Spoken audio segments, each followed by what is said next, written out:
everybody, and welcome to the newest indoor adventure in the really real Ghostbusters in TerraVision, Part 7 of our really real Ghostbusters in TerraVision game. If this is your today is March 18th, 2023, and you are loved. That is a very important thing that we like to remind each and every single one of our viewers and listeners at the beginning of each and every single one of these games. What happened? Overlay. Oh, I'm Maurice now. Incredible. Hold. It was me. Aha! I am a go. professional. I have been doing this for 5 years, and this is my magnum opus. This is why, this is where my confidence comes through, obviously.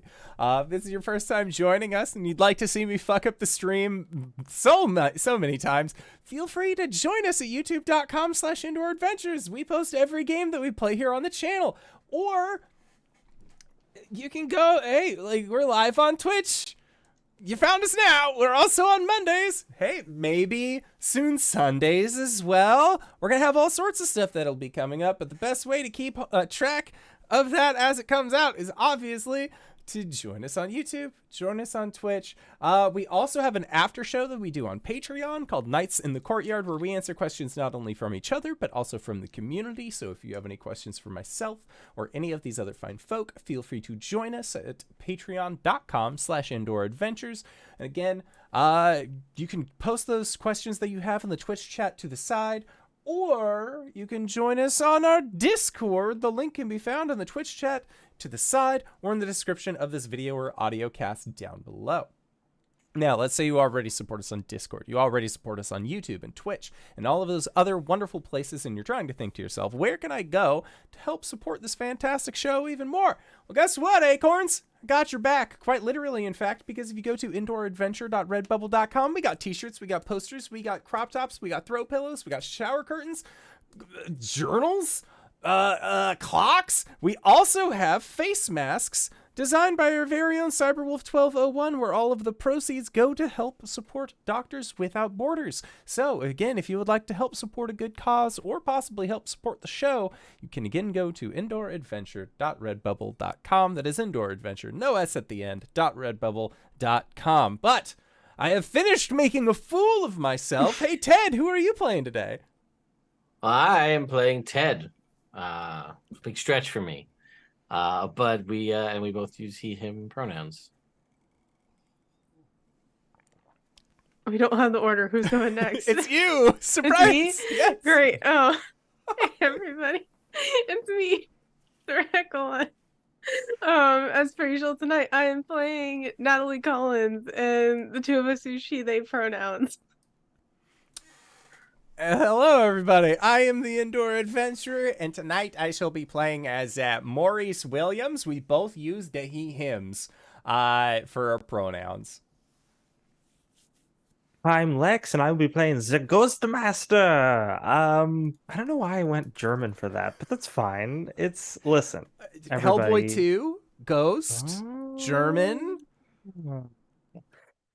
So welcome to the Really Real Ghostbusters. Can you spot all the 80s movies references? Put as many as you see in Discord, and we'll rank you later. But hey, if you want to participate right now in the show, in this very moment, we've got a way to do that. You can spend those channel points for the low price of just 1,000 of them. You get to give a brownie point to one of the characters. What's a brownie point, you ask? It's the character's currency to gaining levels, to getting rolls better. It's also their hit points. It's everything important in this game of West End Games Ghostbusters RPG, published in 1986 as a movie tie-in, which is what we play every week, asterisk, most weeks. And we've been having a great time here, but let's get serious for a minute. What happened last time? Do I remember? Electrical shenanigans, as I recall. That's what happened last time. Lots of wiring. That's what we need to get serious about, everybody. Don't play with the electricity. It's very dangerous.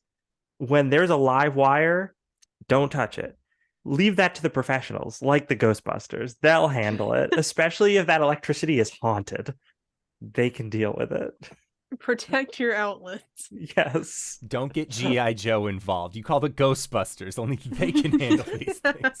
You know, now that I think about it, if we just had those little child-proof thingies on the outlets in the place where you folks were last Yeah. session, Oh, yeah, you would yeah. have easily defeated the opponent. They would have never been able to jump into Look, any of the this outlets. is why we need to child-proof all mega corporate buildings It's true. It's true. in case of 80s shenanigans.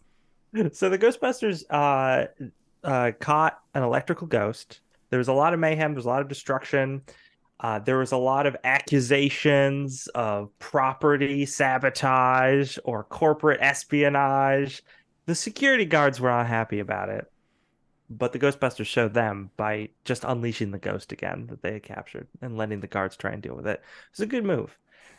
Meanwhile, many of the Ghostbusters booked it out of the Nakatomi Corporation headquarters in order to pursue some other aspects of this delightful Saturday morning cartoon mystery. While one of them went to the police station to deal with questioning from this incident, they learned their own interesting things, such as something's happening with Detective Del Crenshaw. It's urgent. What could it be? Also, something odd is happening with all the cases connected to the Ghostbusters, as if they're being covered up. But why? And what else happened after that? Oh, the Ghostbusters got the main team, the rest of the team got back to their headquarters. Ted played around with a dimensional transmitter and blew it up. Yes. He also saw the infinite when he did this. So that was fun. Now he has visions of a strange Tesla pyramid in a ghost realm. What could it mean? Who knows? He's going to find out because he's been researching it the whole way to their next destination, which was getting to New Jersey. That's right, everyone. This is you know what? Just turn it off now. This is we're in New Jersey, so it's the worst too episode of the scary. season. The New Jersey episode. The New Jersey episode. It's gonna smell bad. I'm sorry in advance. But Introducing Smell-O-Vision for this Smell-O-Vision. episode. No. Yes, it's just New Jersey trash. But seriously, the party took the Winnebago down to a special, a nice old Victorian house on a scenic lake in New Jersey where a movie is being shot, specifically a horror movie. There's an Italian director involved. They're searching for the missing Vince Tanaka, a Nakatomi engineer, who they know has been messing around with these dimensional transmitter technologies. And it's pretty spooky. So let's find out what Ted learned on their way to New Jersey. Their 5-hour drive down. Okay. No ghost eye. Let's not start it off. We're manifesting here. I would love to start off with or ghost the eye. whatever manifesting, whatever the opposite of manifesting is what we're trying to do here. High roll, no ghost eye. Here we go. 19. No ghost 19 and no ghost eye. All right. Okay. Remind me exactly what you were looking up. Yes, I think I was looking up what I saw. This ghost zone, as I've been temporarily calling it, mostly because we have just been on a Danny Phantom kick here. But whatever that realm was, where I assume where ghosts come from. Do I know anything? This is where ghosts come from. You know, the ghost stork brings the ghosts over to our world. It's the whole thing. True. Yep. But yeah, that just anything I could. Is there references of this? What this place is? Does it have a name? Is the ghost zone going to be what I'm dubbing it now, having been the first person to ever see it? Things like that.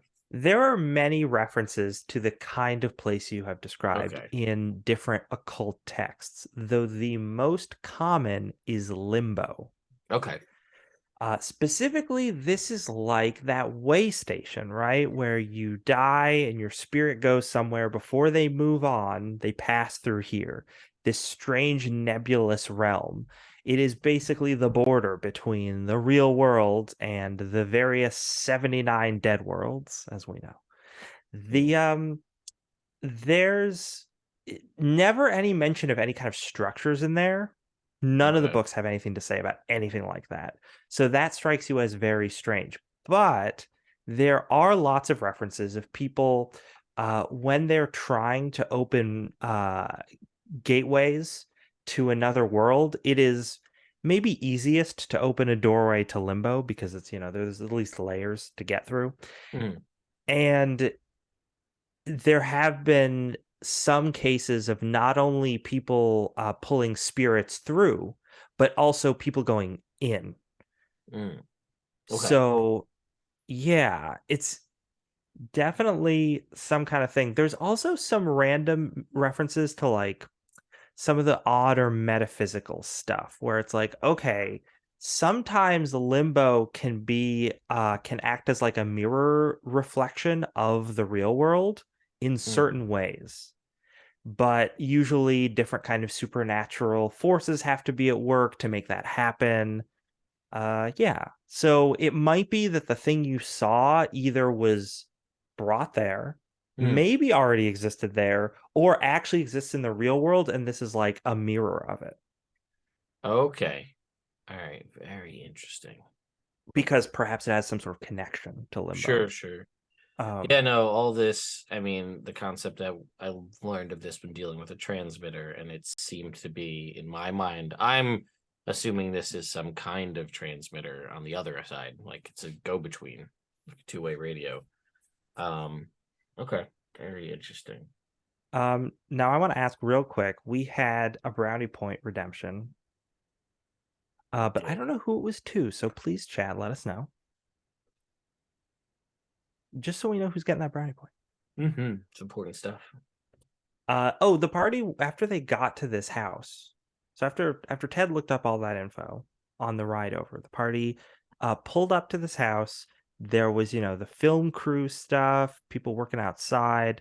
They ran into Mike, the AD, and when they asked about Tanaka, Mike was like, tried to explain and then stopped himself. Was like, maybe you better just come inside. Party opened up the doors and were immediately accosted by a young woman covered in blood and just screaming her head off. And then suddenly there was noises. People were upset. It turned out it's a movie set. And she stopped and she was like, oh, I got to redo it. That take is ruined. Oops. And you folks are standing in the lobby. They're trying to reset. Mike the AD is sort of trying to usher you off of the set. But that's what's and Mallory has wandered off. Where did she go? Classic Mallory. She's always got her own agenda she's doing. Lone wolf. Loose cannon. Every group needs one. We all need a wild card. Yeah. To say this is literally we've got a loose cannon, literally with a gun. Yeah, smoking cigarettes, being really, Mallory really is perfect for that role too, because she's so cool. That's also true. Yeah. I Um, mean, was this a cop procedural? She would constantly be like, listen, give me your gun and badge, you're off the force, and then would still continue to do all of the things as a loose cannon cop. Like, but this is the Ghostbusters, so we don't have that kind of, like, we just let it slide. Yeah. It's just fine. Yeah, exactly. It's just like, oh well. As long as the ghost gets busted, really. Yeah, they're a kook. Well, let's just keep going. Like, that's how it is. Mm-hmm. All right, what are people doing? Okay, so we want to find Vince Tanaka. Did they, he said that, the guy said that he wanted to talk to us about that anyway, so, we should hear him out first, probably. That'd be my guess. Yeah. Let's try and get as much info as we can before we case the place, would be my guess. Yeah, Might especially if be it a sounds like they're gonna shoot again, like continue shooting. We should probably try to do that before the scene starts up again. Mm-hmm. Yeah, right now the director is just yelling at someone. Rosso, blue, Rosso, and just yelling at this guy with holding a light. And the guy just like holds up like a light gel and like puts a blue gel over the light. And he's like, pui. And the guy like takes another gel and puts it up over the light. So that's happening off to the side. Gotcha. The director is very adamant about their colored lights. Uh, Mike the AD is ushering you off to the side. He's like, "Yeah, so about Vince, he showed up here a few days ago. Dario gestures at the director, invited him, and he was hanging out. Um, and well, we kind of lost him. No one knows exactly where he is. His car is still here, so we're pretty sure he didn't leave. And no one found any evidence that he left the building, like no snow, no footprints in the snow. But heck, we can't find him in the building. So it's been and he like checks his watch. He's like, it's been like over 24 hours. And I'm really worried about legal liabilities. So if you folks have any idea where he might be or could find him, that would really not put the production back at all. I'm kind of worried about that. Well, we were kind of here hoping that you all would know where he is. So I guess we're a little closer to that, but not quite there. Did he come in a vehicle or was he brought here by someone? Oh yeah, no, he drove. And yeah, his car's outside. It's parked over by the shed. And he sort of gestures out a window, and you see there's a nice sort of work shed, and there's like a couple cars parked there, but there's one in particular that he seems to indicate is Vince's vehicle. It's a Lincoln. So, like, um, yeah, I think Maurice sort of like clocks that and just, okay, so he couldn't have gotten very far. Where was his where was he last when anybody last saw him here? oh, I think I know some of the last people to talk to him were and he thinks for a minute as I look at my notes real quick. The I think Tom, our makeup guy, might have seen him, or maybe uh, or maybe Hodder. Hodder might have seen him too. He's uh, Hodder's over in the den. Tom is in the kitchen working on some effects. All right. I think Ted got it. Ted's gotten everything so far. Everything to deal with all of the production here.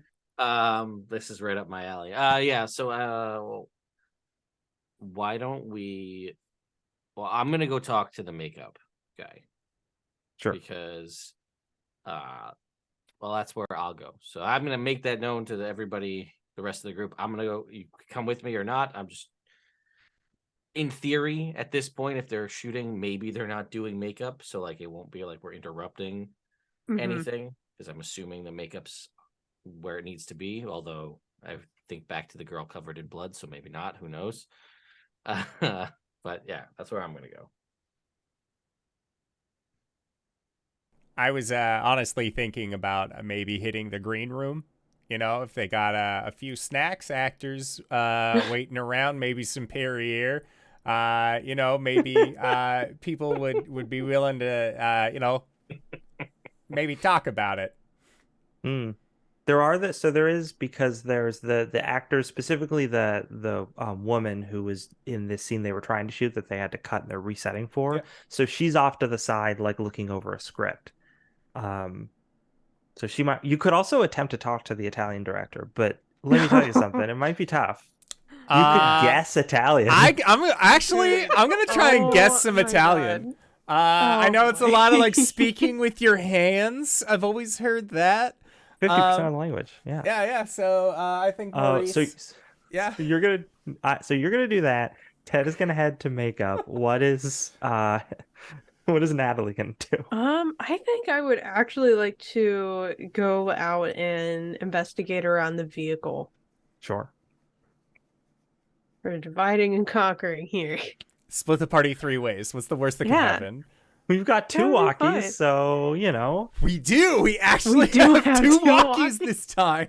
So you're splitting the party 1-2 anyways, but you can do a little bit of That'll be contact. fine.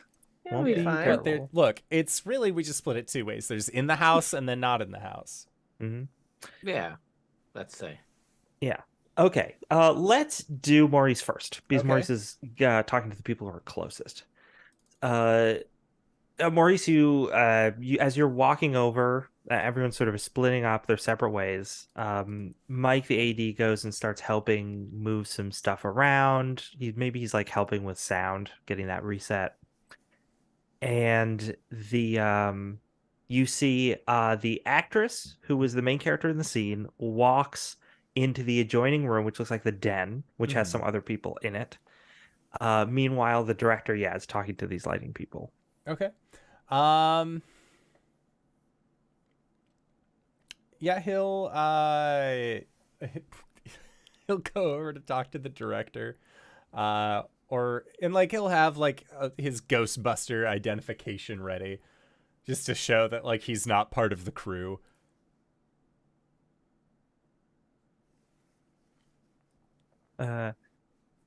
He stops what he's doing, or you get his attention. He looks over. He's like, "Kise, Kise." Ghostbuster, Maurice. He looks at your thing. He squints at it. He looks at you. He's like, electricista. Paranormal, ghosts, It's just like Spectro. it just looks like very confused. Vince Tanaka. Vince.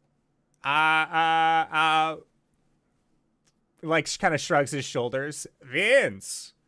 Amico di Vince. See. He's like, amigo di Vince. And he gives you a big hug.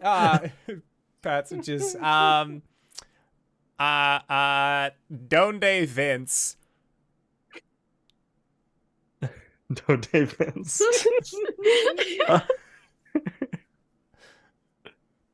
Donde está Vince? He's just like he's donde está. He's like lavore con il computer, and he's like, do you want to make a guess roll to see yeah. what he's talking about? Yeah, I'm gonna use 2 brownie points for this. Oh, okay. Or no. Okay, so that was a flat brains, but I should have also rolled. I should have rolled 3d6 for my guess. So it would have been a 23.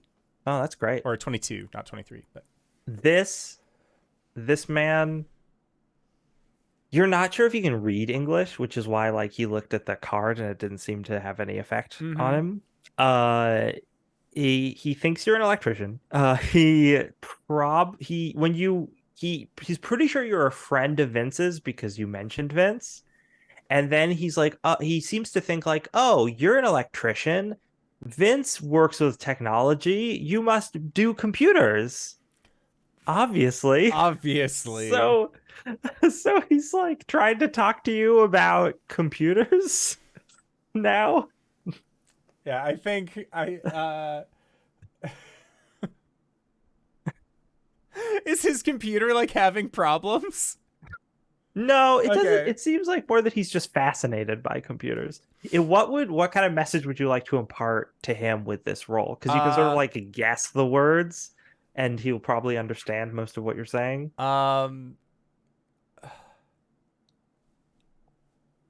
think. Well, one, thank you, Raiders. Thank you, GGK, for coming to stop by and joining us for this game. The message that Maurice would like to impart is just, where did you last see Vince? He's like, oh, let's see. He thinks about it for a minute, and he's just.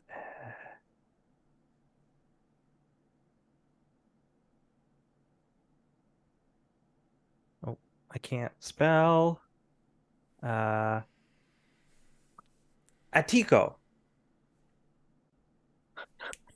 Attic. Got it. Yeah. He said some other things which I'm not going to bother to try and pronounce and run through Google Translate, but because I guess you can get the gist of it, which is just that he's like, oh yeah, Vince had brought a bunch of stuff in a box that he had been showing to the director at one point, and it's computers, you think. Okay. And he had been working on it in the attic. Okay. That's not concerning at all. Yeah, I think Maurice will, like, thank the director. You also get the vibe that the director does not know that Vince is missing or that anything is wrong. He just thinks that Vince is still working on this thing. And he's also like, how? Have Vince show me the thing when you find it. Okay. Yeah. He'll Yeah. definitely do that.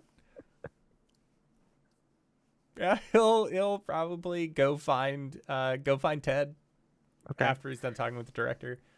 Sure. Ted, you walk into the kitchen. The swinging kitchen door swings open, and you are greeted with a lanky guy in his probably like his early 20s with sort of sharp features and kind of floppy brown hair. And half of his or no, actually, yeah. His half of his face is covered in plaster. And there's like a little straw that stuck out of like one of his nostrils so that he can breathe through it. But like most of the other side of his face is not. And there's also some plaster like down to his shoulder. And he's just like sitting in this chair. And he's like, is this, when is this gonna be dry?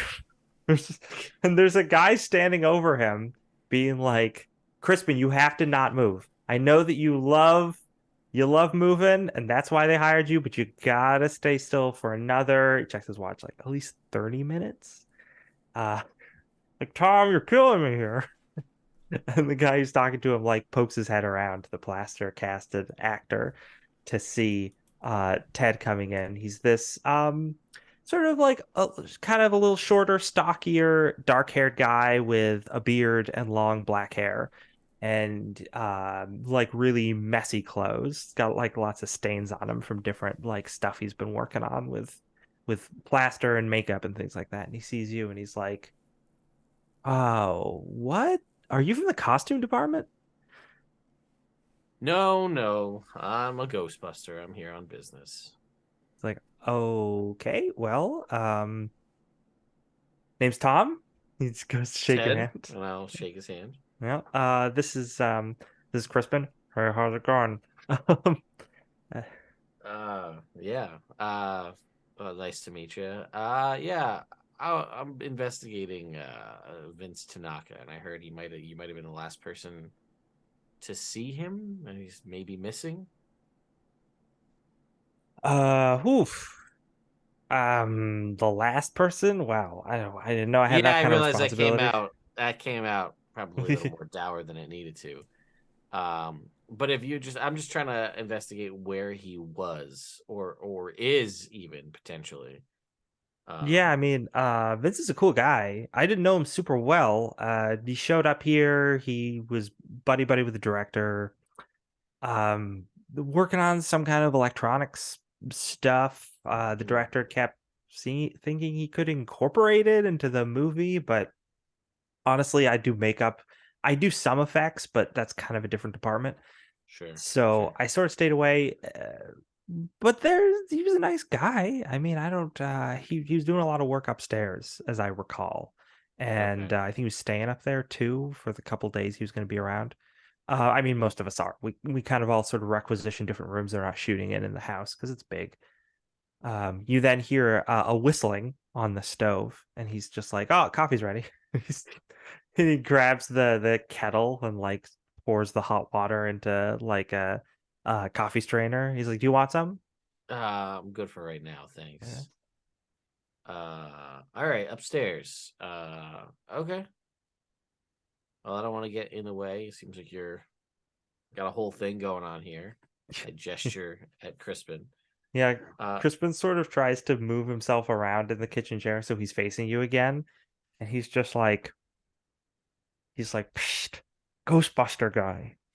I'll move over towards half plaster face Crispin here. Uh, Listen, man, it's a good thing you're here because this house is majorly cursed, man. Oh, go on. It's just like, listen, I read some stuff. I told him not to shoot here, but I read some stuff. The former owner of this place, some weird painter, mysteriously disappeared. Think this place is like super cursed. Well, I guess I've come to the right place then. It's like, yeah, no, I mean, there's probably a lot of stuff for you to do here. I'm glad, because this place gives me a bad vibe, man. I gotta get off this project. All right. Well, I'm gonna assume that most of the spooky stuff's the basement or attic. Like, yeah, I mean, the basement's kind of boring, but Okay, so that the attic then. probably the attic. I mean, I didn't see anything super weird up there, but like I've heard some weird noises at night. It's All right. not good. I'm telling you, Vince got by whatever's spooking this place. It's no good, man. And Tom is like, stop moving, Crispin. Stop move. You're gonna ruin the cast. He's like picking up at this point. He's put down his coffee. He picks up like a blood pump and is like testing it to make sure that it's not clogged. So it's like sprays out some place. Like, oh, still had somewhere in there. Okay. No, listen, Ted. This place is. I mean, it's an old house. It creaks a lot. I haven't seen anything in here to denote any kind of haunting. The the painter who used to live here, I mean, I read about that guy too. He just ran off. He was kind of a nut. Okay, there's no reason to think that anything terrible befell him. Crispin's like, man, you gotta get your head straight, Tom. I'm telling you. Well, you know what? Well, I'm already here, so I'll go take some readings. I'll go check it out. Worst case scenario, there's nothing spooky. I've done my bit. I can go home. I'm getting paid either way. So that's fine. I'm gonna go check out the attic. Have fun with your casting. As you open the door to the kitchen to walk out, Maurice is standing there about to walk in. I have a plate of food with me. I'm not gonna lie. I definitely took some from the Stop by Gregor. craft services? Yeah. All right. Yeah, so I guess the attic. That's what the where it's at. director was saying. He thought that I was a electrician. Okay. And I think that it was just because I was a friend of Vince is what he thought. But he was really excited about the electronics. It wants me to, I don't think he knows that Vince is gone. Sure. So attic seems like it's a strong contender for something spectral happening here. All right. Well, As you walk over to the staircase, because the staircase is like off. It's on the foyer or like part of it, right? Mhm. And there's like a landing on the second floor, and then you can keep going up. Yeah, it's the Jumanji house. Yeah, it's the Jumanji house. And as you're walking up the staircase, you hear bong, bong from a grandfather clock that's down in the foyer that you noticed before. but it's just, it's particularly loud. Um, this you see it, you look, it surprises you because you're like, oh, is it already like, because it's bonging like, I don't know, like 8 p.m. or something, right? And you're like, wait, that's not what time it is. And you can like check your watch and that's not what time it is. So that clock must be off, but it just sort of startles you. Is it like a daylight savings time kind of off, or is it like if like I See, look at my watch and it's like 7:34 and it's yeah, bonging like it's 8, like that kind of yeah, thing? yeah. It's definitely like off in a weird, it's probably like very broken. It looks Okay. quite old. Okay. I'm gonna go sweep the grandfather clock with peaking meter. Sure. You do that. You're getting some vibes off of this clock. All right, interesting. Nothing intense, but there's definitely some I'm getting a little bit of a reading. yeah, there's definitely a reading coming off this clock. Okay. All right, well now it's not going away. Peaking meter's staying out. As we continue to walk around. Cool. And I'm like, yeah, well, something coming off the clock. Yeah, I'll whip out the walkie and relay this information to Natalie. Just we talked to the director and the makeup guy. Attic's looking a little suspicious, and grandfather clock definitely haunted. Over. Cutting to Natalie, who is outside walking. There's some people outside by the vans that seem to be moving some stuff around near the shore. But you are headed away from there, going towards the shed.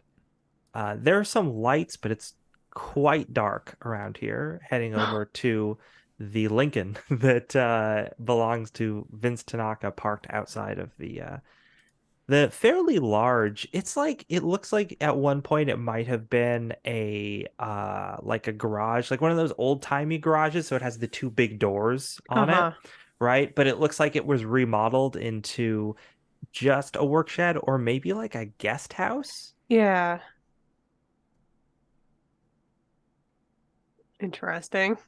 It's good. But yeah, Note that. there's like that one spotlight that's like over the two big double doors to the garage, and that's like the only light source in a significant radius until you get to the house. But you get there, your feet crunching in the snow. All right. Yeah, I think I would just want to take like a general look around at first, just like even like just the outside of the vehicle, like what's the state of the vehicle in? Mm. Vehicle looks like it's in perfectly fine shape. It's locked, but it's let's see. There's um a sort of a very dog-eared document that is sitting on the dashboard. Looks like a bunch of like white pieces of paper that have been uh not staple bound, but the because it's like too many, it's got to be like, I don't know, 90 pages, right? Bound by Hmm. like those weird little clips, I forget what they're called. But yeah, it's like that, and it's like clearly been looked through quite a bit. It's like been folded over several times, and it's like very dog-eared. That's the only thing you immediately see without actually getting into the car. Hmm. I'm trying to think of like what I could potentially use to get in this car. Um, at least out of my equipment, I don't think of anything. I don't want to be violent about it. Like I have a proton pack, but we're not gonna do that. Blast the car. That's way too destructive. We're not gonna do that. Um, yeah, I'm interested in seeing like what of those documents might have led him here. So, does it look like it could potentially get into the work shed? It's funny that you should mention that. As you're looking around the car, you hear Oh, and you look no. over to see the door. There's like a door to the side of the big two that have been sort of like, I feel Uh-huh. like there's probably a big bar that's closing those because It's kind of seems like this hasn't been used as a garage in some time. But there is a little door off to the side, a little glass window, and it just sort of creaks open a little bit. It is kind of windy out, so it's conceivable that Oh it could just be yeah, the wind. yeah. Um, you know what? We're gonna be cliche about it. Natalie's gonna say hello. You don't hear anything except Great, for a light wind. great. I love that. Um, all right, we're gonna go on with the cliches because that sounds much more fun. Yeah, I'm gonna go towards the work shed and investigate a little bit. Sure. Um, do you try to look at any of the windows or just go in through the door? Um, yeah, like can I look through the windows? Or are they like They're kind of um dirty, but you can yeah. sort of like try and clean them a little bit and look in. There's no lights on in there, is the first thing that you Mm-hmm. notice. But if you don't have a flashlight or anything, do you? No, Sorry, it's dark in there. like Trying to look what through the Hey, dirty windows, you can't hey, see I'm just anything. saying there's the visor in the van that gives you night vision if you need to use it. And you are closer to the van than anybody else because you're I outside am already. okay. Then yeah, I think I want to do that then. I'm Please tell me gonna you swap it with the walkie, so the walkie Please. just goes off in the Winnebago when you're not there. Oh my God. Okay, if the rest of the group is fine with me doing Yes, that, I'm gonna yes. do For the that. cinema of it. For the cinema, great. Like you Let's like do I it. feel like Natalie like looks at it like we never use these fucking things anyways. Or like Yeah, Oh, this yeah, It's is I like 20 imagine. minutes later when the proton stream comes out the attic window. Yeah, I imagine Natalie goes up, opens the sliding door on the Winnebago, um, looks at the looks at the goggles and sort of has the walkie-talkie, the goggles, like, "Ah, whatever," puts the walkie-talkie down, picks up the goggles, closes the door, and the camera just lingers on the walkie-talkie. You hear, so the looks we're inside, we're going up to search the attic. It looks like the grandfather clock's real haunted. yes. This is very good. But you get back to the I should stop calling it a work shed. I mean, it kind of is a work shed now, but it's really a separate garage, an old garage. But you get back to it. The door is still sort of swaying a little bit, like it is ajar as the wind kind of catches it every once in a while, and you hear a creak. You can throw on your goggles now if you'd like. Yeah. Are you going to just keep looking through the windows? You go open the door. I mean, at this point, I already had the goggles on, so yeah, I'm gonna stand in the doorway and just kind of Mm. look around. You scan the inside of this old building. It's gosh, there's a lot of sheets over stuff. But there looks like a tool bench. There are some tools on it. There's also a rack above it that has a bunch of stuff hanging from it, like hammers and saws and stuff like that. But it's all looks pretty old. The thing that's interesting and kind of different about it is about the interior of this building is that there are several paint cans, and some of them look like paint cans for like painting your house, but some of them look like smaller paints, like oil paints and stuff. Mm-hmm. And there are several, well, there is one easel with a painting, but it is covered by a sheet, and there's like some chairs and stuff. And it looks like there might be some other paintings, but they are also just sort of leaned up against a wall and they're covered. Okay, well, now that there's like all this like spooky artwork that's covered by canvas or like by cloth, I kind of want to look at them. And it doesn't look like there's any movement at all. No, Scanning around. Okay. this little building looks completely empty. And it looks like no Okay. one's been in here in a while. Okay. Well, if need be, I have a proton pack. It'll be fine. As I say, going into this scary place alone. Um, Let's look around a little bit. I can always cover it back up. So yeah, I want to see the paintings that are more off to the side first. You uncover those, and a lot of them look like landscapes. Specifically, there are a lot of paintings of the lake. Um, and there's I don't know if this would be something you would be able to see with night vision, but I'll say it is because why not? There's sort of an odd like impressionist quality to a lot of the paintings. There's like these odd uses of color that is very not naturalistic. But yeah, it seems mostly like landscapes and a few still lifes. The There's a couple of there's like one that's very striking that's just an interior of a room. This one actually grabs you because there's nothing impressionistic about it at all. It's very like straightforward realist. And it's just an interior of a room.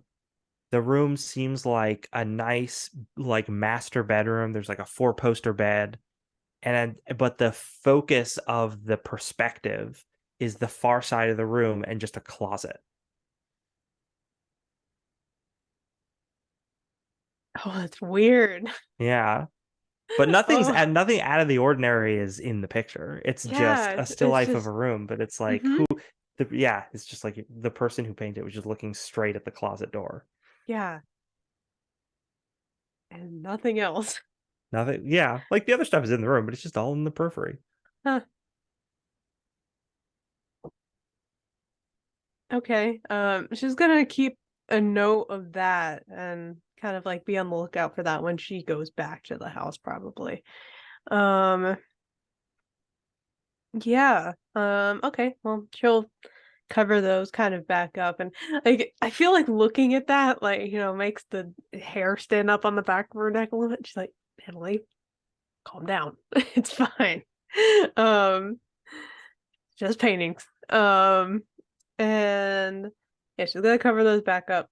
Um, and then yeah, it's gonna go over to the one that's on the easel and just kind of uncover that. So you go to reach for the cloth for the covering the easel, and right when your hand is about to touch it, you hear uh you hear a terrible scraping outside at the window.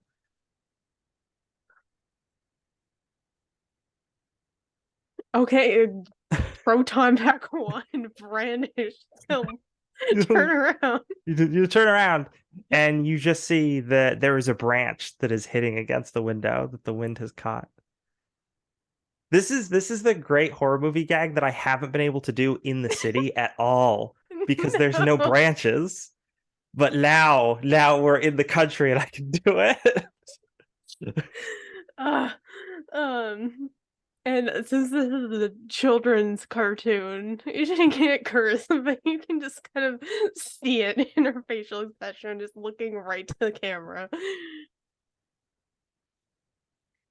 Um, but now that moment has passed, do you want to take the tarp off? Yeah. Okay. You take the tarp off of the painting on the easel, and wow, it's shocking how bizarre this painting is. It's like this strange the background of this piece is just this swirling miasma of like strange clouds and lightning and stuff. And the floating within it are various objects. Um, some of them are like out of focus and difficult to discern, but there's two that you definitely can get a good look at. One of them, slightly farther away, but still obvious what it is a grandfather clock. The other is a medicine cabinet with a it just looks like a modern medicine cabinet or like a semi-modern one. So it's like got like the mirror and everything, and it's like Uh-huh. slightly ajar, and there's like you can see the pill bottles stacked in there. The medicine cabinet itself is like floating in space. But you can also see as you're taking the drape away and it uncovers more and more of it. The last thing to uncover is the corner of the piece, which is the mirror of the medicine cabinet. And you can see in the mirror there is a person reflected, and they look like very distressed. They look like a younger guy wearing like a nice, cool, like 80s jumpsuit. And he looks he's got dark hair, kind of swoops over one eye. And he looks distressed that he's Yeah, and this was and when was that painter around again? You don't know. You weren't there for that other conversation. Oh, that's right. Never Yeah. mind.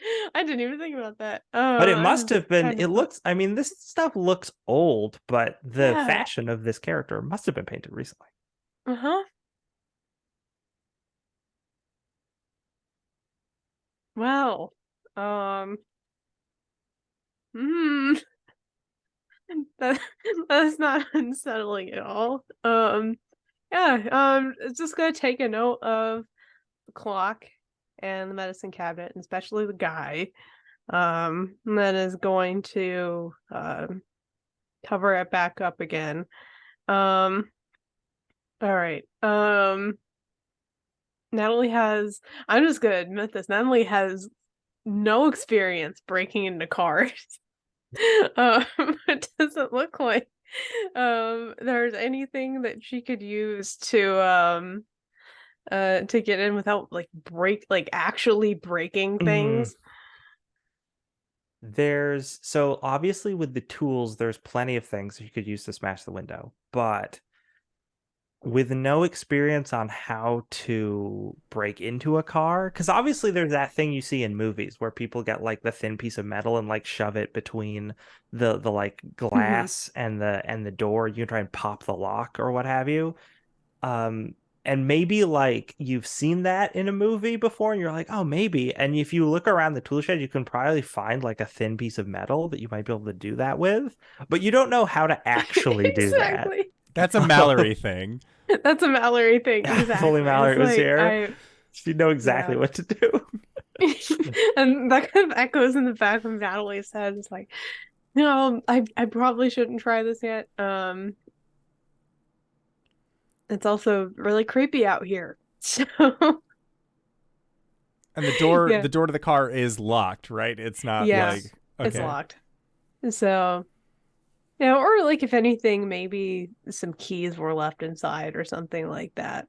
Yeah, I don't want to, commit a crime against someone who's part of a big corporation, is high up in that corporation. And that seems like a not good idea. So, yeah, I'm gonna head on back and yeah, I'm gonna drop off the ectovisor and retake up the walkie before I get there, but then I'll go back inside. Cool. I think the last thing you notice before you're going back inside in terms of like stuff that's going on around the house is some of the people over by the lake are yelling about how like it's I told you we can't set anything up. It's totally frozen. And another guy's like, come, I mean, should we just store it here? I mean, we're gonna need it anyway, eventually. And the guy's just like, I mean, I guess.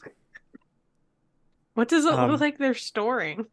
It looks like you're at a little bit of a distance, but these guys are yelling back and forth to each other. One is standing on a pier looking down at the water, which again looks completely frozen. And the other one has this huge crate that's like on wheels that he wants to like push across the pier. And the other guy's like, no, don't bring it because the water's frozen. We can't do anything with that. Mm-hmm. But you catch that snippet because they're yelling at each other, so you can hear it from outside the house as you're walking up onto the porch. Okay. Oh, cool. right. I'm gonna head back and look for the other two, and I don't know where they are. You head back inside. Um. Let's see. Meanwhile, uh, Ted and Maurice, you two, did you end up heading upstairs? You had the PKE meter out, but I Yeah. assume you still headed upstairs instead of Yes. PKEing other parts of the house. Yeah. So you headed upstairs, this old Victorian house, classic haunted house, and yeah, you get to the second floor. You know, I said this was a third floor house. I realized I really only planned enough material for 2 floors plus attic, so I'm gonna retcon that a That's little the bit. third floor. Is the attic? Yeah, exactly. Is the attic? It's a large attic, and there's lots of windows. So yeah. That makes Um, sense. but you're on the second floor. It's a long hallway with a series of bedrooms, and a bathroom. The taking out the PKE meter, you're just dinging it,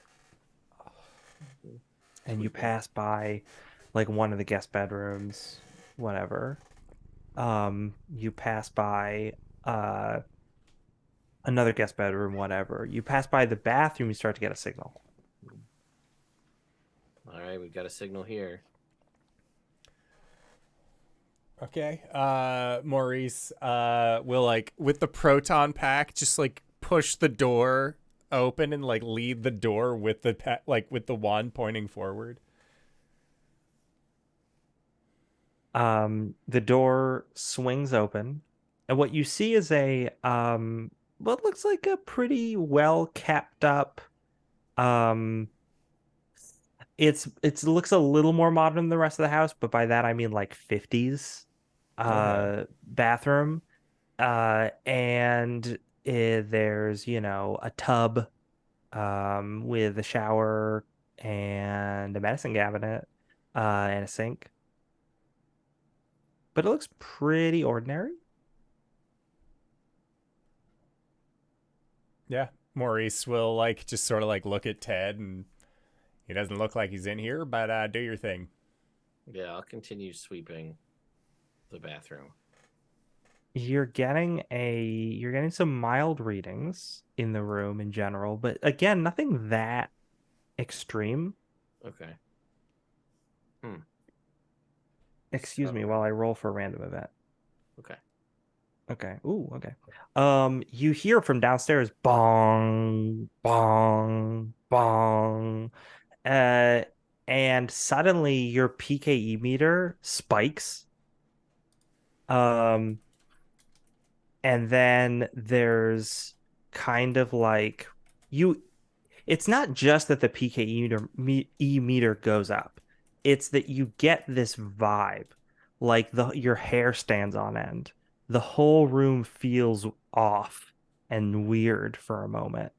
And then this clock stops bonging, and as the reverberations of the sound sort of fade out, the PKE meter goes back down to the level it was at. Was it was it a like the same number of bongs that we heard before, or is it No, like a it was just completely 3 this just time. 3 this time? Okay. It's you also heard when as that is dying out and the PKE meter is dying out. Let's say Ted is paying close attention to the meter. Makes sense. Maurice, who might still be standing in the doorway, you just hear creak from down the hallway to the place you haven't gone, and then click like a door closes. But you don't see any doors close. You just hear that noise as if somewhere down the hall in a room you haven't looked in yet, something happened. You know what? Maurice is just gonna like kind of say to Ted as he's scanning I'm not really sure I like this place. Horror movies kind of give me the creeps. I mean, you gotta suck it up. We're Ghostbusters. No, I get that, but it's all it's the blood. I mean, we gotta deal with blood, but it's like ghost blood. You mean ectoplasm? Yeah, no. Well, it's like, no, there was what was it? Last year we had the lady who had like all of the blood coming down her face. That was like, it wasn't like ectoplasm kind of thing. It was like from when she was alive. Like I can deal with that, but like sticky, yeah. Mm. Sticky? That's the holdup? Sticky? Look, I'm not saying I've watched you just gobble food like an insane amount. yeah, that's why I lick my fingers after. It really gets them like, a lot cleaner than you would expect. Uh, okay, so is it just ghost sticky? But like, where do you stand on like ice cream or marshmallows? Oh, Like, is that delicious. Wonderful. and those are okay, Those are fine. but ghost sticky Yeah, is a it's problem. weird. I don't know how Okay. else to explain it. It's like more tactile. I'm Look, I get officially slimed. I'm officially calling the thing that happened last year the Queen's Bakery incident of '85. Yes. Yeah, that All right. issue with the bakery and all the custard. And it was so No. sticky. I also like that it wasn't that she had blood on her face. It was like raspberry jam. Yeah. Yeah. She was near a jam explosion. That's how she Sure. died in a jam explosion. Uh, all right. Well, it doesn't.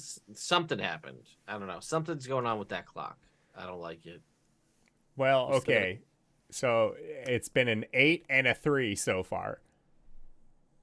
Yeah, I mean, we've been dealing with cyclical things, right? We saw it with the couple of issues with the electronics, right? Mm-hmm. In the other places where when it would surge, the PK meter would spike, and then it would stop kind of surging, and then it would go down. We saw that with the cat bus. We saw that with Yeah. the electrical ghost. So I'm wondering if there's electronics, which is Vince's whole thing here, somehow tied to that clock that's causing surges. So I don't know. We got to keep checking up here. Maybe we'll find something in one of these other rooms. He nods and says, it's are you a little concerned that we never heard back from Natalie? I even said over at the end. I'll let her know that I was done talking. I mean, I don't know. It seems silly to just be carrying around some sort of device like this in your pocket that lets you communicate with people all the time. There's no way that'll catch on. Yeah.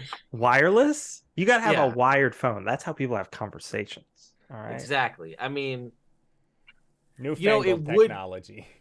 it would be the first time we remember to bring one that we don't get any response. Maybe it's like a distance thing, like you're too far away. I don't know. I'd try her again. What's it gonna hurt? He'll that's a good point.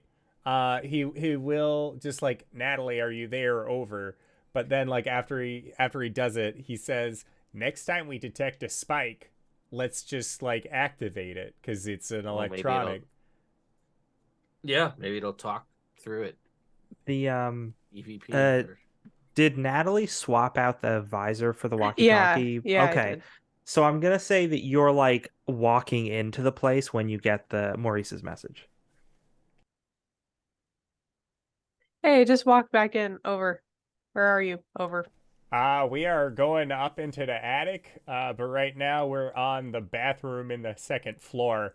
Getting some weird readings from the bathroom and the grandfather clock. Over. The grandfather clock in the bathroom? No, Over? not the bathroom. The bathroom and the grandfather clock, not the grandfather clock in the bathroom. Oh, okay, over. I'll catch up to you. Over. She's on her Uh, way. All right. Anything else you folks want to do upstairs before I cut back to Natalie's character? Yeah, I think. I mean, Maurice is just going to be like eyeing the door at the end of the way. Yeah, I'll just wait for Natalie to join us. Okay. Well, yeah, Maurice is just like eyeing that door. Like, oof. Natalie, walks in, and they're almost ready to go again in terms because you're back in the foyer, right? But the the young woman who is an actress in this comes up to you. She's still in full makeup and stuff. She's carrying a script, and she's like, "Hey, I'm sorry to bother you, but can you help me go over some lines? Everybody is so busy, and like I just really need to like get this right." Oh, okay. Yeah, I have a couple seconds. Okay, great. So she hands you a script, copy of the script. Um, the title of the script is I think I said it in a previous episode, but it's Dead End Drive Part 6. Eddie Comes Home. Yeah. And yep. And yeah, and it's the scene in which um she is having a conversation with some guy. I don't have the exact lines written out, but it's not super important. She's just like, but the lines are something like uh she's talking about, she's like, I need to use my, it's like, don't worry, I can handle Eddie with my psychic powers. And then she like says it, and then she looks at you and she's like, I honestly don't know how to say that to make it not sound silly. Like, is there can you think of a way that I could say that where it doesn't sound silly? You know, I'm not entirely sure either. Who wrote this? She's like, I mean, I think it was mostly just the ADs from what they could decipher that the director wanted the movie to be about. Uh-huh. Listen, there's not the audiences. I don't know if they really come to this for the plotting, but you know, I mean, being a final girl can be a good stepping stone. So I'm kind of like hoping I can make the best with it. I mean, it worked for a lot of other. It worked for Jamie Lee Curtis, so I think it could work for me. Yeah, it's definitely worth the shot. Um, yeah, maybe if you put more emphasis on the powers left in comparison to the psychic. Maybe it's the Yeah, psychic that's throwing it off a little bit. yeah, sort of. She's like, yeah, sort of build up the character strength and try and downplay the weird pseudoscience, the silly pseudoscience. And then Hmm. she stops for a second. She looks at what you're wearing. She's like, I'm sorry, I didn't mean anything by that. I mean, none taken. That's not pseudoscience, so. She's like, okay, I mean, sure. Uh, she's Wow, the nerve. you're right. Nerd.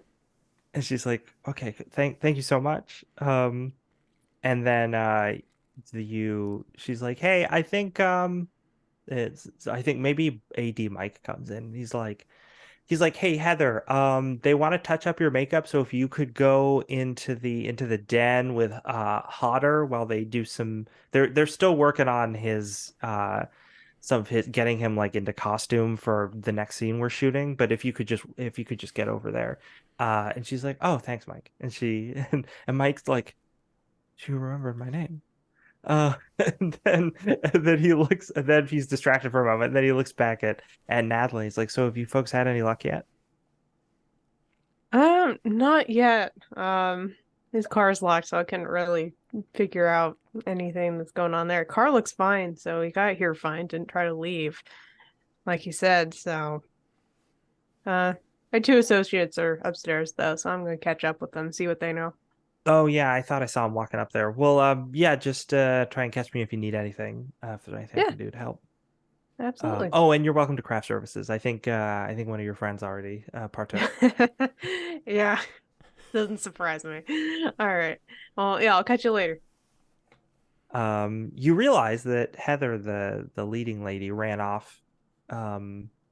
She ran off after being distracted by Mike and having to get into makeup and stuff, and she didn't take her extra script with her, so you're still holding. a copy of the script. Oh, Dead End well, Drive Part 6. great. There's psychic powers in it. Yeah, this will be a collectible one day. Mm, I'm yeah. gonna. Maybe the lines would have made more sense if you'd seen 1 through 5. Yeah. Yeah, maybe. Mhm. That's where it all comes to. Part 5, it Yeah, really starts to yeah. come together. You Yeah, know? that's when it really picks up some steam, you know, Yeah, like You it's gotta completely watch out of 1 through context. 4, but like, to Yeah, understand the characters. completely Yeah. out of context without the evil twin. So, you know. I mean, this is like you're joking. This is Jalo stuff. Like, nothing we're saying here is out of the like. This is all Yeah. believable things you could tell me was in a movie, and Yeah. I would buy it. Anyway, All right, Um, upstairs I go. okay, I want to know because it may be relevant later. Do you keep the script? Do you throw it somewhere? Do you leaf through it? Um, yeah, I think I'm gonna keep it for now because why not? Again, it might be a collectible one day. Who knows? So there might be some super fan out there that wants to buy it. Um, if only there was some way to advertise a bunch of weird knickknacks to a lot of people across the world. Basically, we would just have them be the sellers, and all they would have to do is like post it somewhere. Yeah. Hmm. Too bad there's not an internet. Yeah, well, there's this new technology where you can like hook a phone into your computer and then it can talk to another computer, but Hey. it's pretty rudimentary right now. Yeah, so I assume you like roll it up like newspaper style and just stick Mhm. it in your back pocket. Yeah. And then head upstairs and you can get to okay, I'm gonna say that Maurice and Ted, you get to the end of the hallway. You don't pick up much until at the end of the hallway there is sort of another bedroom door, which is the one that Maurice thought he heard something behind. You got a slight signal from that. And then to your right, the hallway turns and there's stairs that go up to the attic. and it seems like I'm not getting any readings from like the end of the hallway here. Or does it seem like it's mostly going to be up the stairs? You're getting readings from this bedroom door, slight Alright. ones. You don't get any readings from the attic. Okay, I'm gonna check this. I will alert Maurice to the fact that there's readings at the store, and I think this is the one that he's freaked out about. Yeah. Yeah, Maurice is like, he gets his proton pack out and just sort of like, all right, 3, 2, 1, Ghostbusters. All right. And he like, Uh, 3, 2, 1, and like kicks the door in and has the wand. You do that. You find yourself in a lovely master bedroom.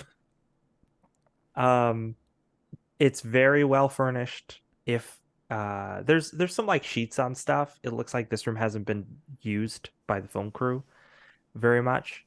Uh, but it's nice. Otherwise, pretty plain. Hmm.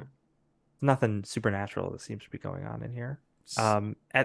At this point, Natalie, you get to the top of the stairs and you see those two disappear into a room at the end of the hallway. All right, I'm just gonna keep heading down the hallway. Okay. Is there anything you two do in the room? Ted, you're getting mild signal. Similar to when you were in the bathroom. There's like a signal, very mild signal blanketing this room. Okay. So from what I can, trying to pinpoint, there's no area that's more intense than the others. Doesn't seem to be. Okay. And describe to me what. So it's just like, it's just a bedroom.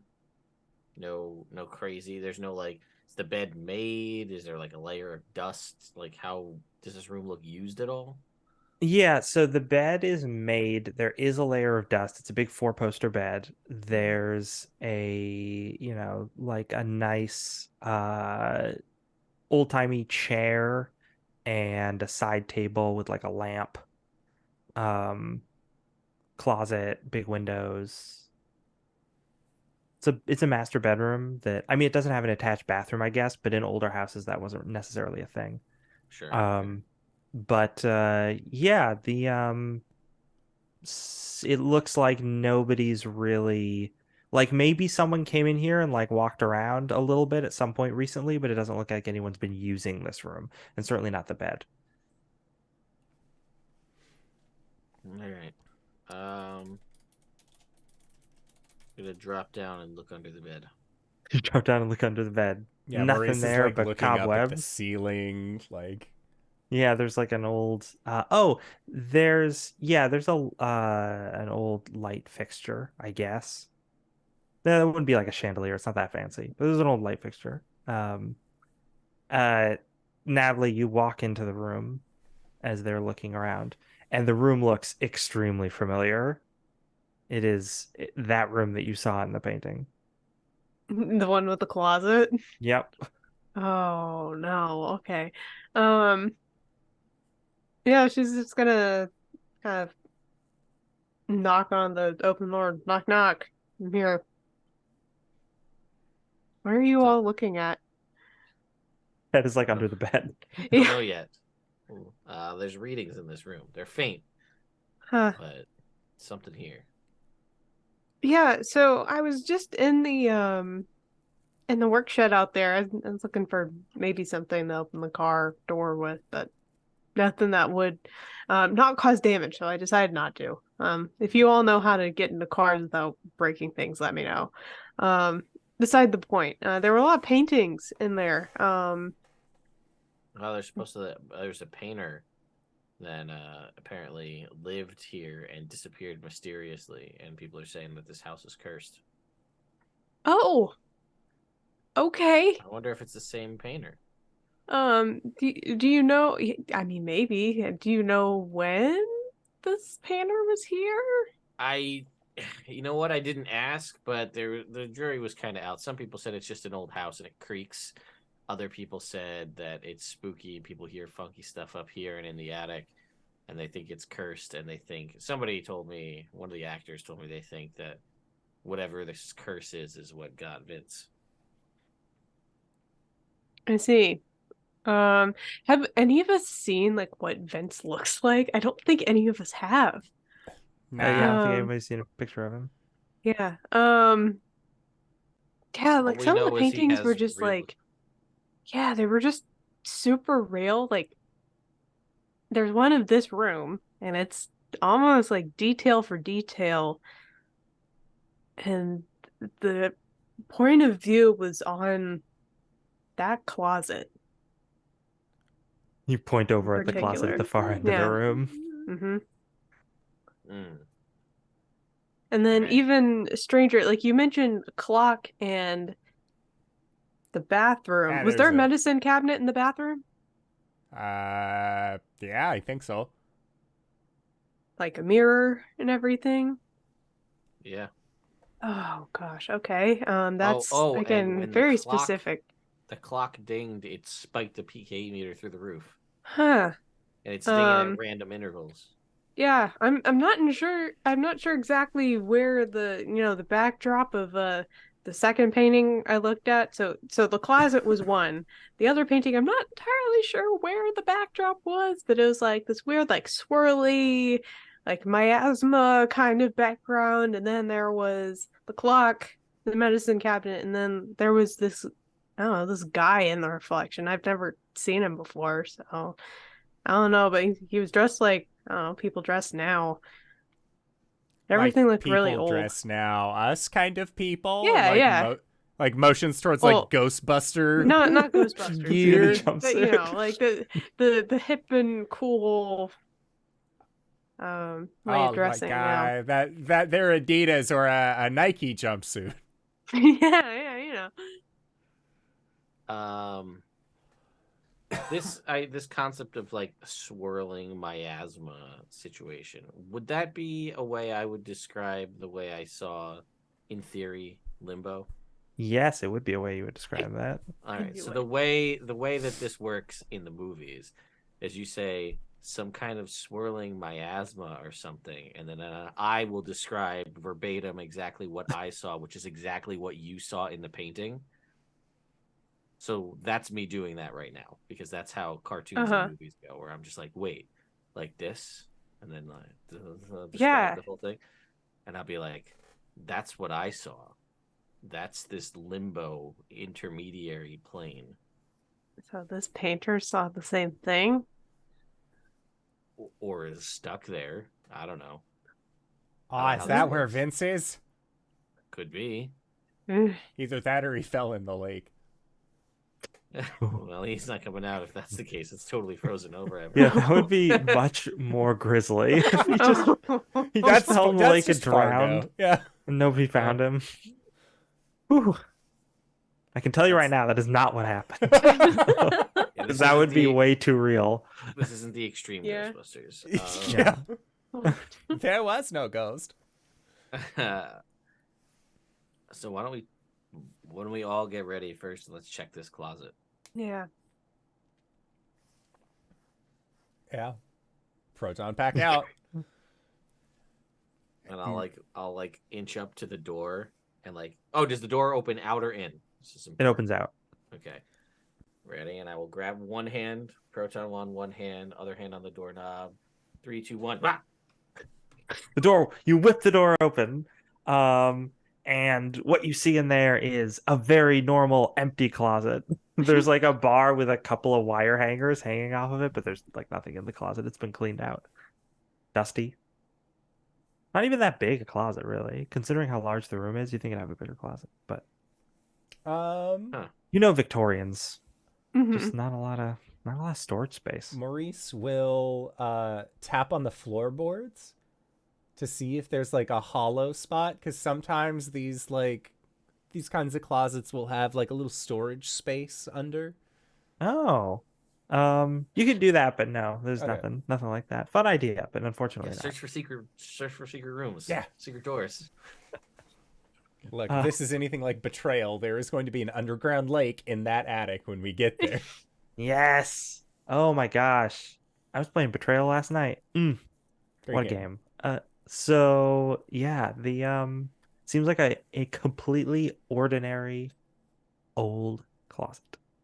I'll just real quick sweep it. Nothing out of the ordinary here. Not anything more than what's in the room itself. Okay. Yeah. Yeah, Maurice will while still in the closet turns and looks at the other two. All right. Well, I guess we check the attic then. Maurice nods and says, "I think it's over here," and he'll just start walking in the direction, because I'm guessing that it's one of those there's a string in one of the hallways and you have to pull it down and then you have to unfold a really rickety... yeah, we should do that. Yeah, outside of the master bedroom there's the hallway turns, and then in the ceiling there's one of those things that you pull down. It's either that or the door that has the little walk up, in the Tim Burton Dark Shadows movie, where they had somebody living in the attic, but it was just a door. It's just a door. Well, that would make more sense for Victorian, but I do like the pull string one because it's just more fun. But yeah, there's you pull down that, see into the attic. I will point out that there's that electricity works in the entirety of this house. So while there wasn't lights inside of the work shed, any room that you walk into, if the lights aren't already on, you can usually find a light switch and turn them on, and everything seems to be fine and functional. You make your way into the attic. It's it's a little less dusty here. It looks more like in the hallway where people have been in and out. Someone may have even dusted it, but you get up there and it seems like you flip on the light and there's a lot of junk, but and most of it's covered in sheets and stuff. But there's one corner where there's a bunk that has been set up, and there is let me see here. I actually should check my notes to make sure I don't get this wrong because it's important. Um, oh yeah, okay. So you see there is a table and there is a device that is set up on the table that looks mysteriously like the transmitter that you took out of the Nakatomi place. And there's like a suitcase that's like half unpacked, but nothing else is up there. And the device is just sitting on the table. Yep. Maurice will go to the suitcase and start rifling through. Like maybe they'll find like a wallet or a photo ID or something like that, so that way they can actually. You start holding up some of these neon clothes, including a brightly colored tracksuit, which you like hold up, and Natalie immediately recognizes. Yeah, that's exactly what was in the painting.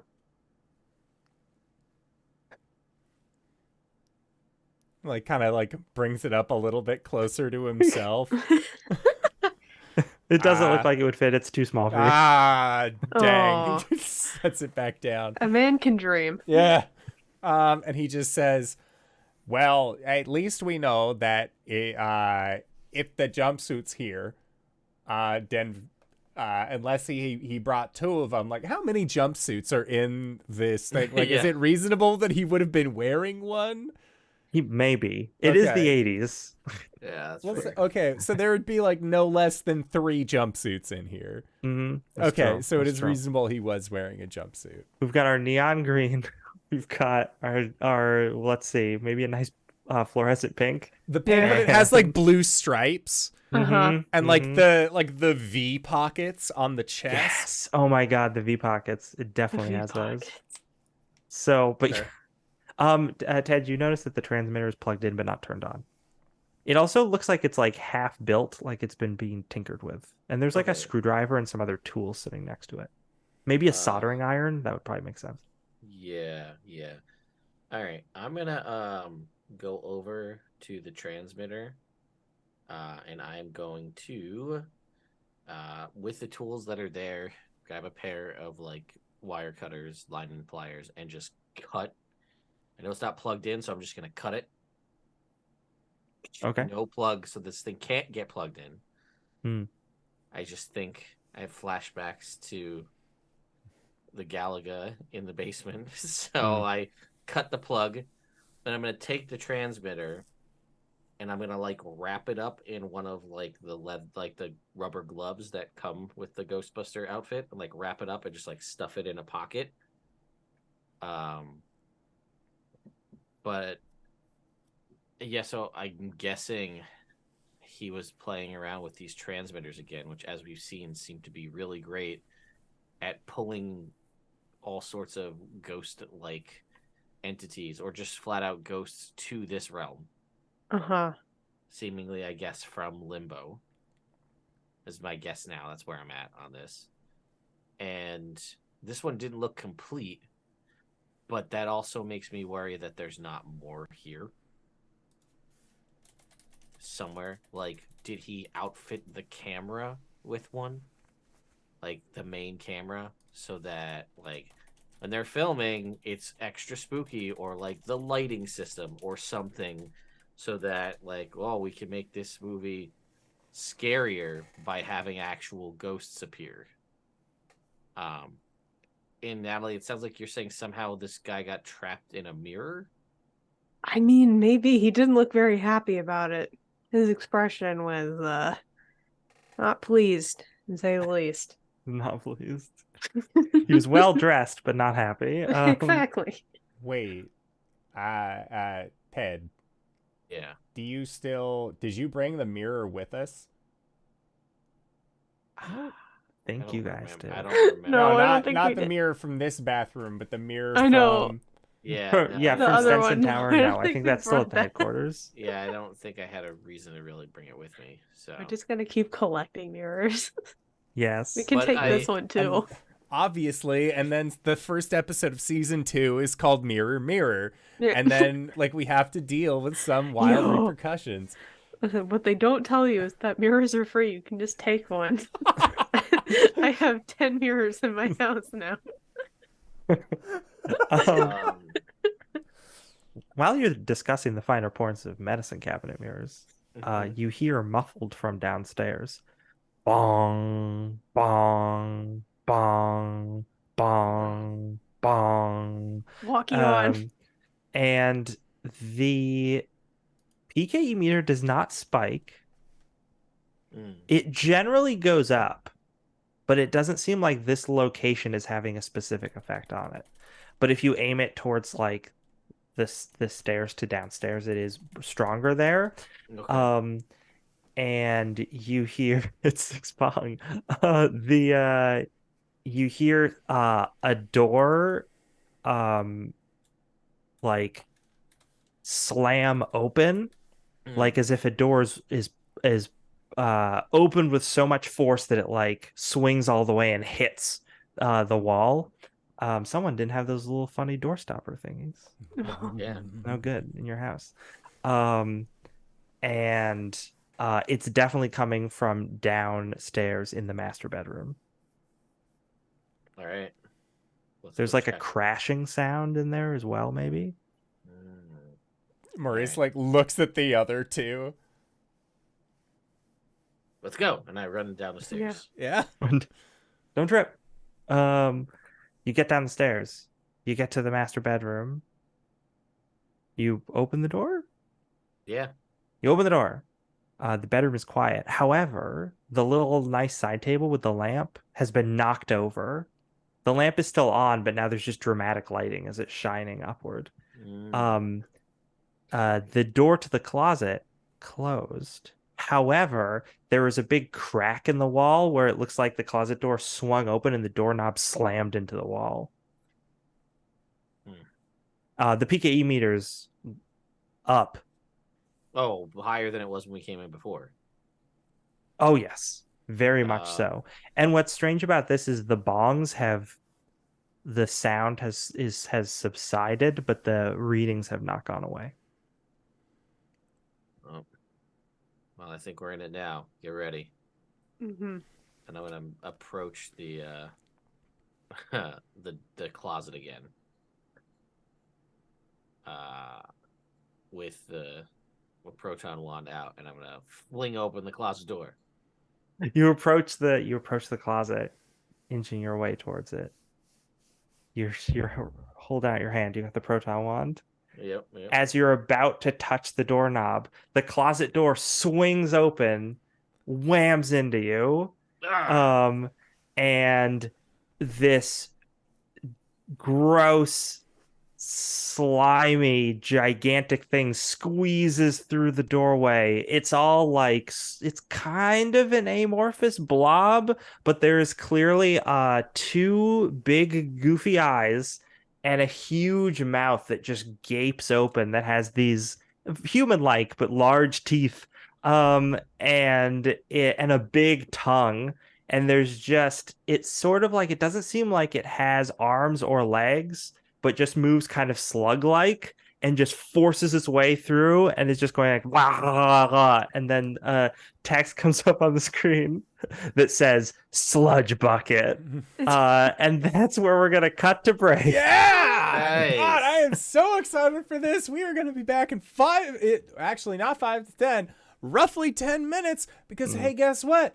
We got some sponsors this week. We've had sponsors this entire week. This entire game. They might not know that they're sponsoring the show, and we might not be getting paid for them to be sponsors on the show, but we're still going to plug them anyway. So we're going to be back in 10 minutes. Don't go no place unless it's to grab a food, grab a drink, grab a friend, or possibly go to indooradventure.redbubble.com, pick yourself up something nice, and we'll see you all shortly. All right, everybody. See you soon.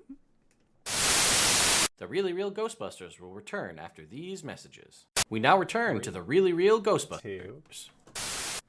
We now return.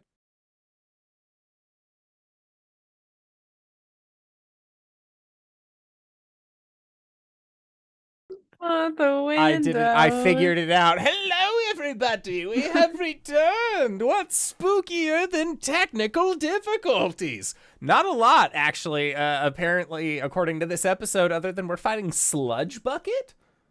Sludge bucket. Sludge Bucket. What a great name. I'm having a blast with this campaign. Lex, Go for it. All right, Sludge Bucket has burst into the room out through this closet. They've slugged their way in, forcing Ted off to the side. Ted, I will probably need a roll from you to Okay. avoid being harmed. But Sure. that's probably what you're gonna have to deal with this round. Okay, sure. But what are other people doing? Sludge Bucket is surging forward and going after seemingly the first thing it sees, which isn't Ted, because Ted is now hurled off to the side. But one of the other two of you, Zap zap. zap zap, as I start blasting. Yeah. Okay. Is that also what Maurice is doing? Yeah, I mean, like they all like the vibe has been off for a while, so all of us are just like, okay, we got our traps, we got our blasters, like we know what to do now. We know how to do our jobs, Yeah. everybody. Yeah. So yeah, Maurice. Yeah, I mean, he's blasting. Okay. So what I need from Tad is going to be a moves to avoid getting hurt, and I guess I need moves from other people too, because that's also the Yeah. blasting thing. Yeah. And because this Uh-huh. thing is near you, it's only a 10 is the number you Great. need. That's not great if I roll a 5 on 4d6? 4d6. Are you kidding me? We got a 21 with a Ghost ghost. No. Ah. I used 3 brownie points for that suboptimal dice roll. Great time. I was like, oh Uh, no, that's fine. I can roll a 10 with it. No, of course With not. 46, that's pretty reasonable. Yeah. 10. Seems reasonable. Okay, so Ted, you get thrown. What would be fun? Because we had a ghost die happen. So I'm gonna attach the ghost die negative result to what happens with Ted, just because Yeah. it's a little more narratively sensical. Okay. But this is what your ghost die thing is gonna be this round. Ted gets thrown. He falls hard on the overturned table and lamp, crushing the lamp. The room is now pitch black. Okay. The except for this creature that's glowing slightly, but still pretty dark. Let's see. And Ted, you take 2 brownie points of damage. Okay. And the creature roils forward. Natalie's beam goes wide, hitting a wall, destroying some some plaster, or maybe it hits the ceiling and some plaster falls down. And an indoors beam doesn't. It hits straight on this creature, which is bearing down on one of you. So the beam hits it, clearly makes it actually probably maybe it's coming after indoor, and when the beam hits it, it sort of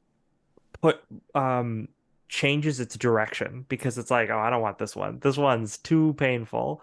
And instead bears down on Natalie, attempting to just like I said, it's got a big mouth. Its mouth opens real wide. Oh god. We've got, let me check. Yeah. It's just gonna attempt to gobble you up with Oh its no. it gets over to you. You don't because everything has gone dark. You see the beam hit this for a moment. You could see this creature heading towards you, and then everything goes dark again, and then you just feel its gross stinky breath, and its giant tongue just wraps around your torso, and like a frog just pulls you in. No. Oh god. Is there any way I can attempt to dodge? It's fine if not. That's just No, one but of you my can try and skills. get out next Okay, round. cool. So now we're into a new round. The room is dark. Um, what what are people doing? I assume Natalie's just trying to get free, which Uh-huh. is totally fair. Yep. And you can describe how you're going to do that. But and you don't know what Sludge Bucket is doing because you can't see them. I'm gonna say because proton packs emit light, when you're blasting, you can see for like that minute. It's like the whole gunshot idea where like you get the flashes of what's going on. But yeah, what do Ted and Maurice do? You don't actually even necessarily know that Natalie has been gobbled up at this point. Mhm. Only that you heard some weird slurping sounds, Would and we Natalie also have yelled. heard Natalie like yell out like, "Oh, ah!" What? You probably heard Natalie yell and some weird, gross slurping sounds, and now you don't hear Uh, Natalie anymore. But you don't well- exactly know what has happened. Maurice is like his breathing's picking up, like he's getting just like, no, not again. This room's not very big. I mean, it's a master bedroom, so it's decently sized. Okay, all right. But there's the 4-poster bed and some side table, lamp, closet. So there's actually a decent amount of space to move around in this room. Okay. Windows or no? Yep. Fairly good sized windows. I mean, it's a Victorian, so it's not going to have windows that are that big, but They're gonna be frequent though. that's true. That's true. Yeah, I think Maurice is hyperventilating a little bit, and he's just gonna be like backing up towards the door, while just like blasting in the direction of the thing last he saw. Yeah, I was gonna kind Okay. of do the same thing. He just like You're- calls out yells after Natalie. Just like, what the fuck are you, man? I mean, do I even hear that? You do, but it's like muffled, like underwater. Yeah. I wanna play out your action, but I want to play it out last because you're the That's most fine. hindered of everybody. Yeah. So I think that Maurice and Ted can get to the doorway. They might like bump into each other when they do. Because Okay. they generally knew where it was. They're like feeling along the wall and they kind of like bump and go Mhm. like, oh no. And if you're blasting, yeah, so I want to say it's going to be a higher roll to hit with blasting.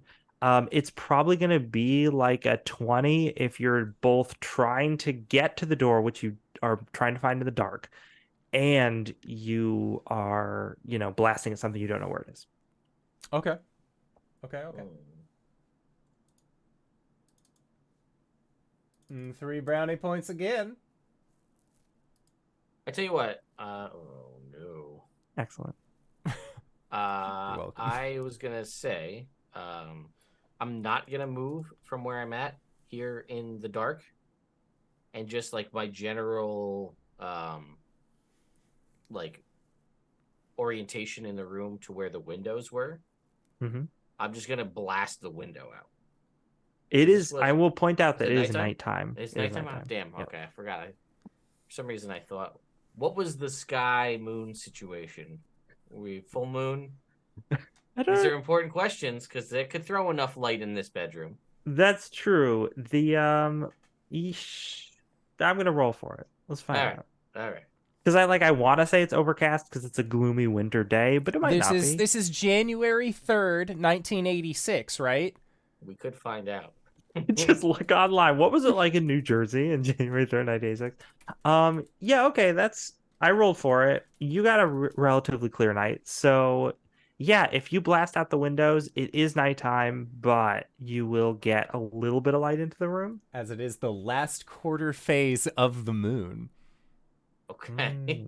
Yeah, that's what I'm gonna do. Maybe there's snow on the ground. You said there was snow on the ground. Snow Yep. helps reflect the light. That's So true. I'm gonna That's just true. blast out the window. That's my goal. Sure. The general wall vicinity, just to blow the window out. You do not need to roll for that. Ah, yeah. All right. You blast the window blows open, and it sheds just enough light to bring the DC from 20 to 15, which means Maurice's blast hits. But Cool. I still rolled a ghost die. But you rolled a ghost die. Also, can I just say that 17 on 7d6 is garbage? Yeah. yeah. Whew. Yeah, that was a lot of ones. Oh my goodness. The creature is okay, so you are just like trying to figure out where the creature is. Mm-hmm. You think you know where it is, and then Ted blows out the windows and it provides just enough light in the room so that you realize the creature is right in front of you. Good. And so it's like yeah, you just blast and it's right in front of you. You can see this big creature with this like slug-like slime body with a big mouth just bearing down on you, and you can see through it because it's like made of ectoplasm, and you can see Natalie floating in there. um, and you just blast, and the blast hits it head on, but at the same time, it like vomits up. Or like, so this thing has a big mouth, it has big eyes, and it probably has like nostrils, Mm-hmm. and goo just shoots out of its nose at you. Just every orifice that it can. Just... Yeah. It's just as gross as possible. Oh my god. So you get slimed. Of course. But you do hit it. Okay. And Natalie, you can attempt to get out. What are you doing to try to get out of it? I mean, would it be possible to this is gonna sound really weird, but can I just like bounce around and jump around until I finally just shoot out of this thing? Or it vomits me out. Either one. Okay. My goal is to give it as much tummy troubles so it Yeah. pukes me up. Yeah, I mean that would be a muscles. Okay, because my muscle skill is jump. That's why I picked that. I like the idea that this thing is like rubbery and you could bounce around in it. So go ahead and roll that. I don't know what this roll would be Okay. for difficulty. You're still completely engulfed, so it's hard to like get yourself to bounce off of a surface. You're like trying to get your feet to find the floor so you could like use that. So it's probably like a 15 or 20. It's definitely not easy, but Okay. Yeah, tell you what, I'll use a couple of brownie points on this because otherwise it would just like try to Reggalot and moves, which would still be using brownie points for me. So yeah, we're gonna use 3 brownie points, and that seems like a good number. Yeah, Ow. a 32 will make that. A 32 and a ghost die. Yep, let's I've go. got a great thing for this because we got another ghost die. So the thing snotted on Maurice. Maurice is slimed. Ted is over by the windows. And the creature has just been hit twice by beams and is now has Natalie just bouncing around, and you just see Natalie bouncing around inside this thing, and the creature's like, oh, and like, I mean, it's already green, but it's looking a little more green than typical. And it's gonna make a break for it to slime its way back into the closet. With Natalie still inside? Yes. No. So because it hasn't acted yet this round, and now I'm Yeah. like, it's not happy. So it's going to slime back into the closet. And the closet door is going to start shutting behind it. We are going to get to the success of Natalie's roll in a second, Yeah. because that is a success. I want to stress that. Oh yeah, But, absolutely. but I'm gonna. So Natalie, you feel like you're about to get out of this thing, but it is carrying you through into the closet, or rather, it does carry you through into the closet, and the closet door begins to shut. So we're into a new round now. and I want to know what Ted and Maurice are doing as this closet door is shutting. Oh, I'm sorry. Maurice, you have a very difficult time moving. Yeah, I'm completely slimed. You're just stuck to a wall. Yeah, he's like trying to like free himself at this point from the ectoplasm that has plagued him. He's gonna use the knife from the scuba gear and just there we go. Like, just start sawing away, getting it off of his bod. Yeah. Okay. What is it? Try to blow the door off the hinges with proton pack. That's interesting. Just destroy the doors. I don't know if the door actually shutting does anything, but it seems like that's what it's trying to do. So no door for you. You slam this door in my house, no door for you. Slamming a door in my house? I won't allow it. Where are your manners, Mr. Sludgebucket? Please roll me. This is you're trying to hit a door. It's like a 5. This is not a hard roll. All right, this is a moves roll? Yes. God. Ghost die, baby. I got it. I tripled the number. You tripled the number. Can I just point out the last 4 rolls that all of us have made have all had a ghost die? I'm living for this. We've gone entire sessions without a single one, but they're all this time. Well, this is to catch up for the fact that we won't be playing for like the next 2 weeks. 2 weeks. That's true. Yeah. Oh, this is great. Okay, so Maurice, you don't have to roll to saw yourself out because you had an item specifically suited for the task.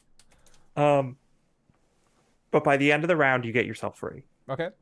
But that's like the last thing that happens. Totally fine. The first thing that happens is the door shuts all the way. Then Ted's beam hits it, and the door explodes, and wood just splinters everywhere. And as the dust clears in the room, you just see these splinters of wood all over the place. And an empty, totally average closet. Maurice, you have unstuck yourself from the wall, and the two of you are looking at it like, "Oh no!" Cut 2. The creature slides through, into another room. It's hard for Natalie to tell exactly where it is because they're still inside of the creature. And it immediately hurls and throws Natalie up onto the ground, and then gives a and makes its way out of the room, not deeming to attack Natalie anymore because she gave it way too many stomach troubles. The tummy troubles were real for Sludgebucket. So Sludgebucket surges out of the room. Natalie sort of gets the slime out of her eyes and looks around. And you're in the master bedroom. But it is nighttime. The windows are not destroyed. The door is not destroyed. The house does look like it's from the 50s, right? But everything is not dirty or dusty. It's pretty clean. And the table that had been knocked over is not destroyed. So it seems like the creature went into the closet and then came out of the closet, right? Uh-huh. But this things seem a little different. Oh, maybe you also noticed the window is open. Okay. And there is a wonderful warm summer breeze coming in. When you get slurped into another dimension. Oh boy. Into another dimension.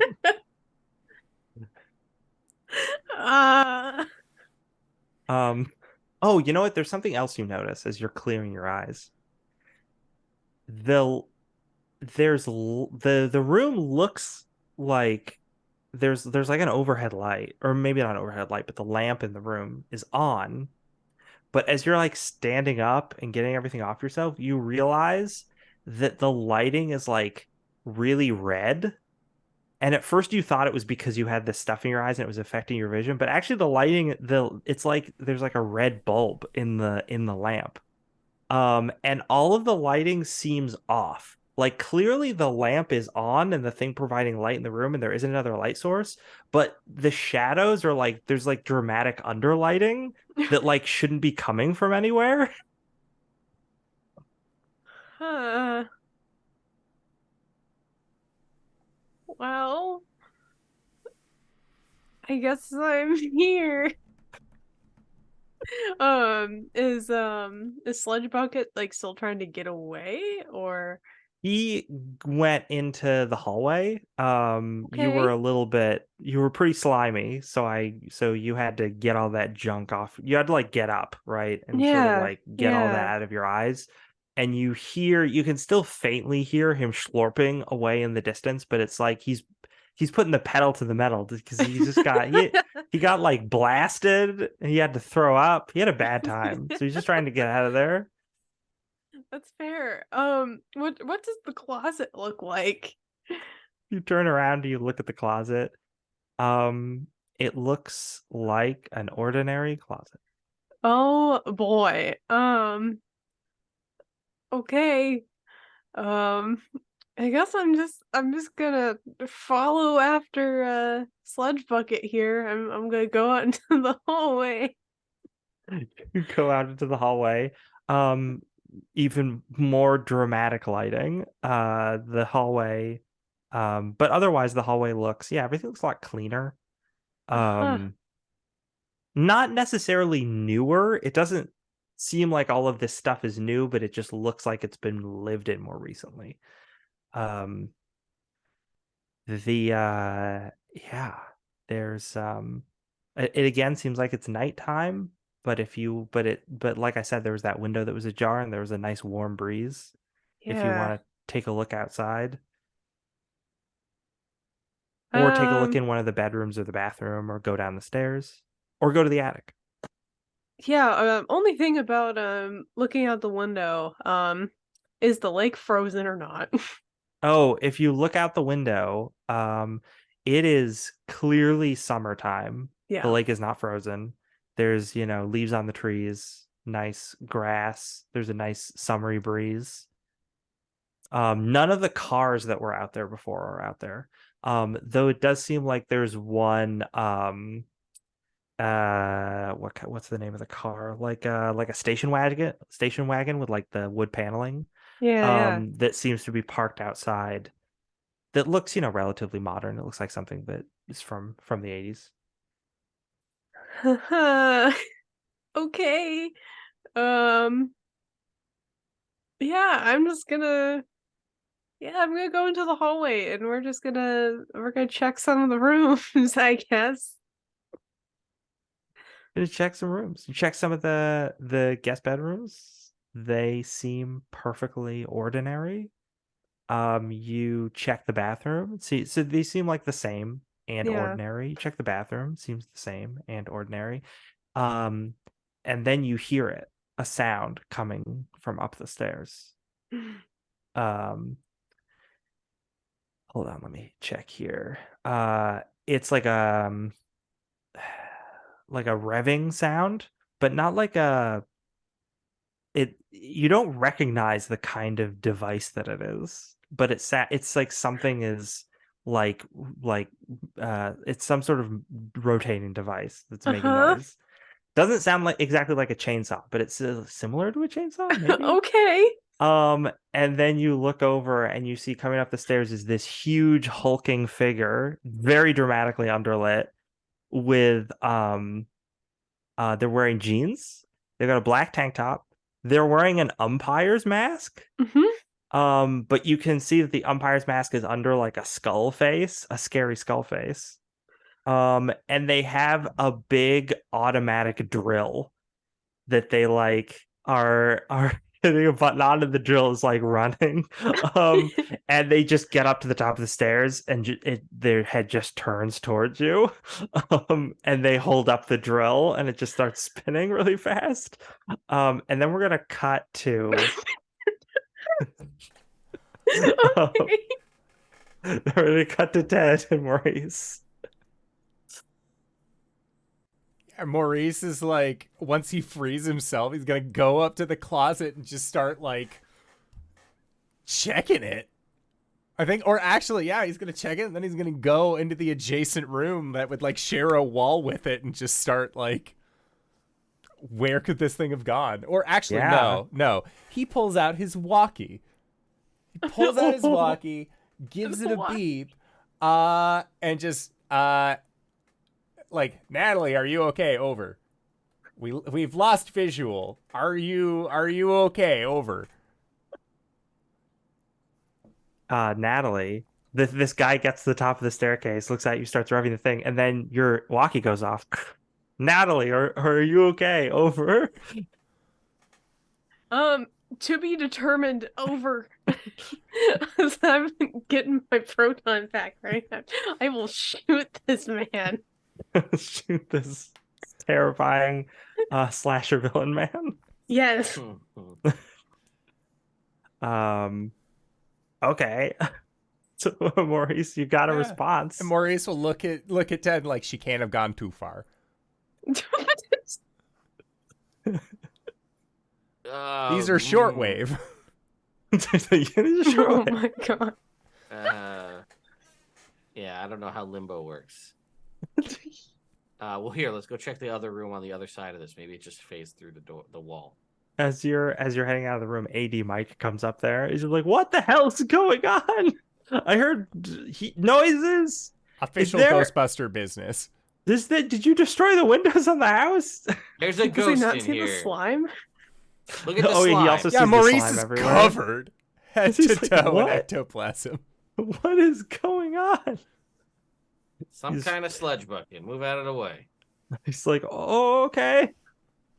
Mike the AD is easy to push around. Let's be real. Yeah, he's an assistant director. He's fine. Yeah, he's fine, but he's concerned. Cut back to the other realm. Natalie's gonna blast. You're not gonna run. You're gonna blast. I'm just gonna. Where do I have to run? There's just Well, a dead end. Well, I was gonna say there's all these bedrooms. There's the attic. But yeah, you definitely couldn't get back downstairs. Yeah. Unless you can jump from a second story window.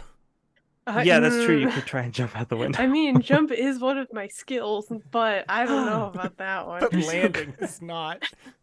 Yeah, exactly. I'm good at jump, but not at land. I can exactly. It's like I can get the height. That's not the problem. Okay. Yeah, this guy's walking up to you. He's not running up to you. Slasher villain. He's walking with purpose up to you. Yeah. With his giant drill. And yeah, you blast, and you can certainly hit him before he gets there. So Right. that's gonna be like that's, you know what? That's only gonna be a 5 because this dude's not trying to dodge anything. All right. Well, let's hope I can hit that with 46. Great, 15. And no ghost time Triple this no. time. this time.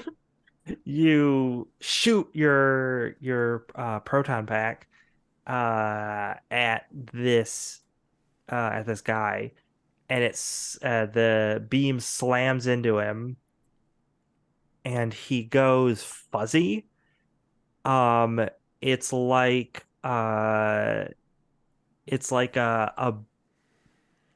he starts to dissolve, but it looks like the way film looks when it gets caught on the reel and it starts to burn. Hmm. And yeah, he just dissolves when you hit him with the proton blast. Does the whole like gun smoke thing. There you go. Yeah, if there's nothing going on in these rooms in the hallway, she's gonna continue to go downstairs then. Sure. You go down the stairs. You hear a scream from down the stairs, and you see so you're on like the landing, right? And you see down there running beneath the landing towards the front door of the foyer. Again, there's no film equipment around. Is the actress Heather, covered in blood, running towards the door, just screaming her head off. Um, yeah. And that's when it clicks for Natalie. The lighting tipped me off as like heck the player, but I was like, I don't think Natalie would have thought that. This is when she pulls the script out from her back pocket and is going to look through it. Start like flipping through the pages. You hear that sound again of the revving automatic drill. And following the character, lead actress, again walking out from under the landing, because there's like, there's the landing, and below it there's probably like the doorway to the kitchen or the den or Mhm. whatever. Is that same slasher villain guy chasing the girl. So you're like flipping through trying to find the place. I want to roll to see if you can find the right spot in the script for the scene Ooh, that's currently happening. what would that be? That'd probably be brains, I Yeah. feel like. All right, I'm gonna use 2 brownie points on this. That feels a good idea. 14. 14, sure.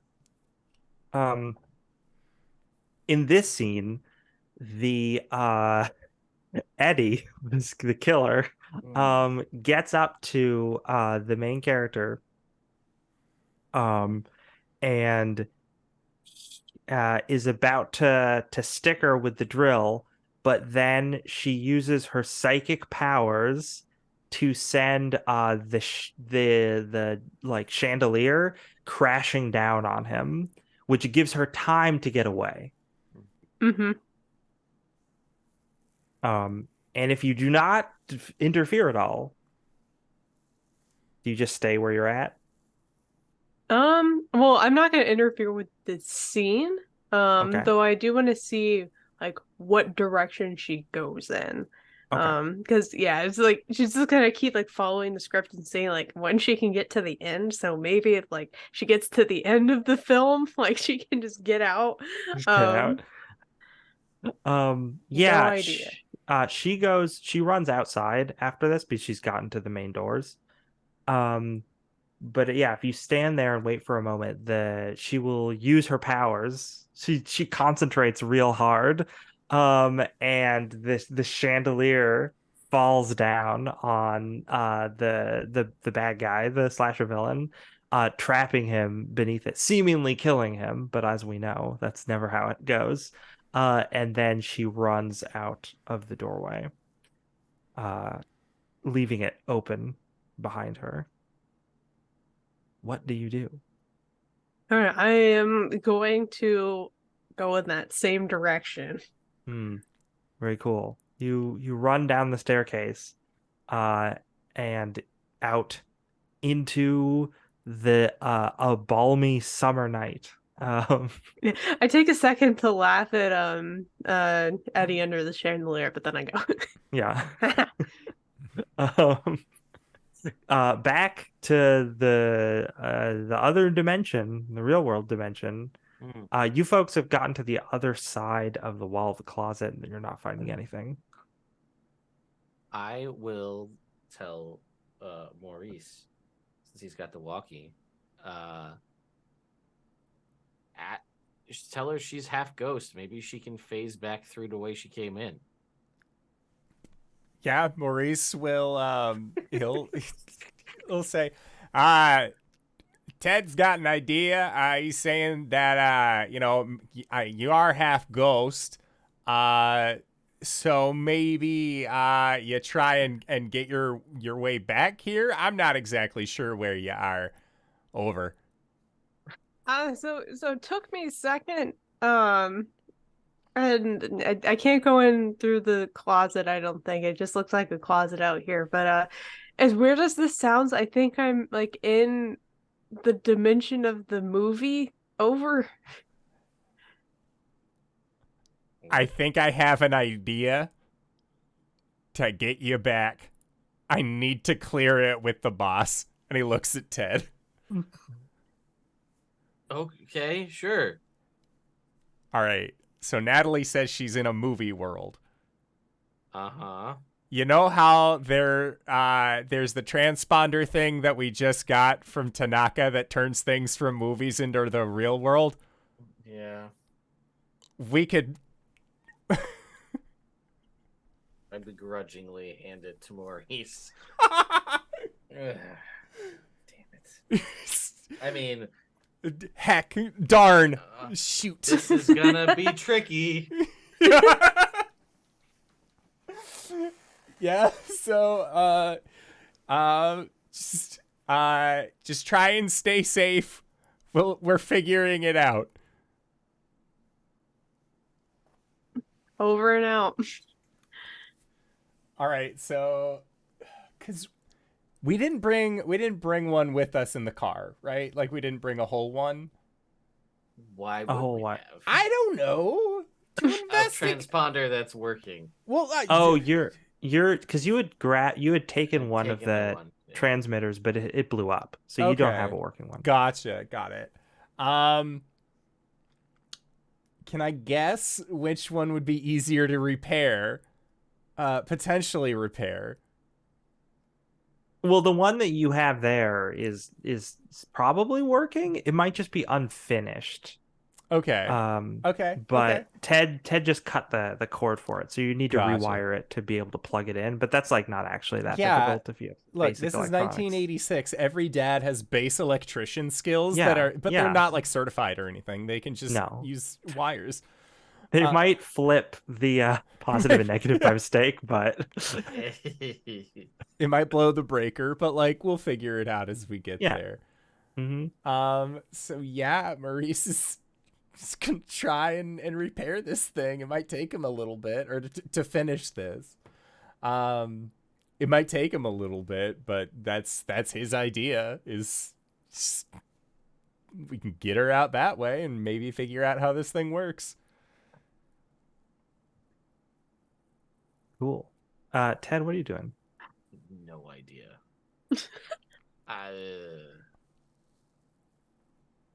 Yeah, we've got. I want to go to the clock.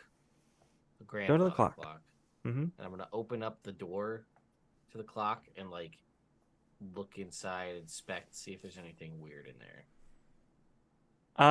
This is like a Batman. This leads to the Batcave thing. You know? Does this clock lead to the leads to Batcave? limbo? You know. It seems like the clock is broken, which is why it's dinging and donging at all these weird times. The gears are like messed up. But other than that, that doesn't seem like supernatural. It's just broken. Okay. You do get meter readings from it though, like you did earlier. Yeah. Huh. But it's kind of like seems to be random when it dongs because it's not working properly. So you don't know when the next time it's going to do that is. All right, I just want to like shift it away from the wall and make sure there's nothing behind it. Yeah. All right. Huh. Damn, I have no idea. All right, I'm gonna go down to the set and just like try to take a peek at the camera. Well, Sure. Everybody else is doing whatever they're doing. They some people are a little concerned about Okay. the I'm a ragged. scientist. Yeah, I'm a scientist. Yeah. Crispin is done with his plaster cast and he's getting his makeup and he's like, hey man, you found the bad stuff, didn't you? I knew it. I knew this place was cursed. There's a ghost here. It's not here right now. We're working on it. And he turns to like the makeup person and he's like, man, we gotta get out of here. We're all dead. And the makeup person's like, calm down. Just listen. I need to get this. I need to powder your face. Just calm down. We're handling it. You got nothing to worry about. Sure. But if you're looking at the camera, yeah. I don't know how much you know about cameras aside from like the one that you have, but obviously like a consumer camera is very different than a film camera. Yeah. But if you're looking at it and the cinematographer is like, hey buddy, what are you doing? And I'd be like, hey, that Tanaka guy didn't install anything weird to your camera, did he? She's like, on my rig? No way. Nobody touches my baby. He's like, all right. Anything? you see him install anything on any other equipment in here, electronic equipment? Install? No, I saw him bring in some electronics though, but I think he brought him up to his room Okay. upstairs.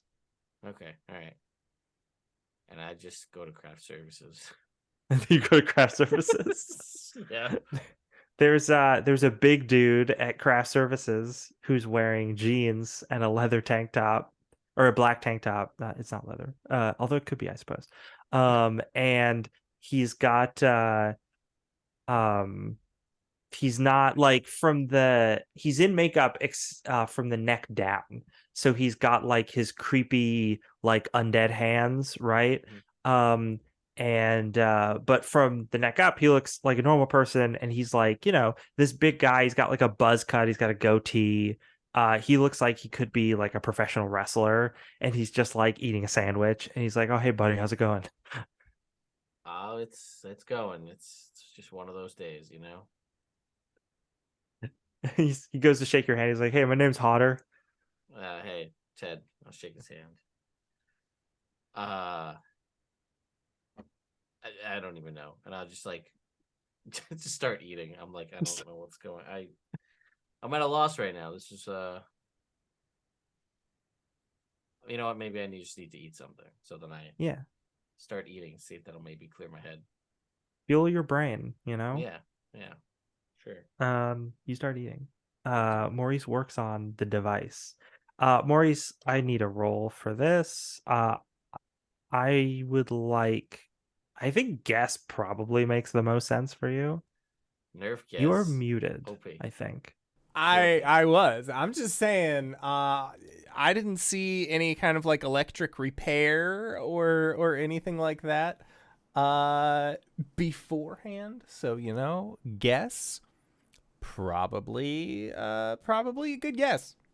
Yeah. As far as I know. I mean, the one good thing is this: if comparing this device to what you saw from the other one, even though you didn't work with the other one too closely, it seems like this is mostly completed. So you probably just have to rewire the electric connector to the outlet. Probably. Got an 18. Yeah, you rewire it. You were like, oh yeah, this other little ribbon cable wasn't attached. And you attach that. You're like, okay, cool. And you seem to have repaired it. Okay. Yeah. He's gonna just do a look around. And he says, like out of curiosity, he's gonna call. He's gonna use the walkie for Natalie, and just say,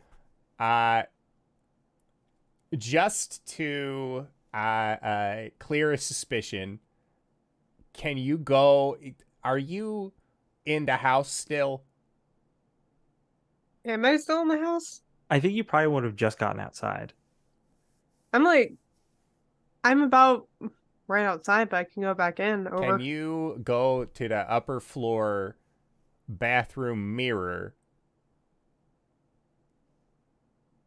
and who knows, maybe it's like a ghost thing. Like you saw a guy wearing a jumpsuit in a painting of the mirror, so maybe you'll be at the mirror. I don't know how this whole thing works. I will point out, Natalie, if you turn around to look back inside the house, obviously the chandelier is still there, but it is rocking back and forth as Eddie begins to pull himself up and get out from under the chandelier. So if you want to go back in the house, you're going to have to go past him.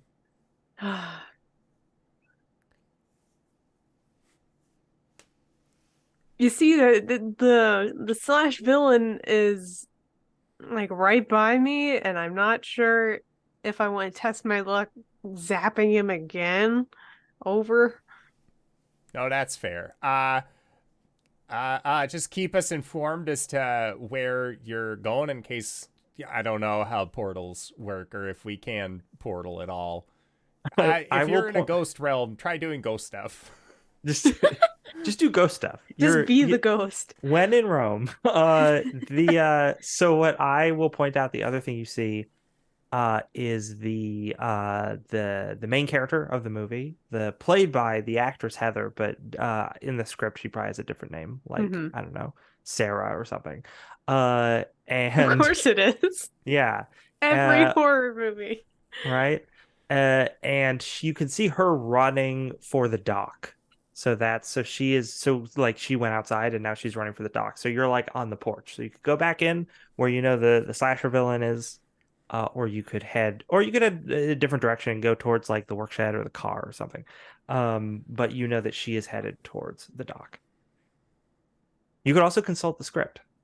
Yeah, I'm gonna consult the script.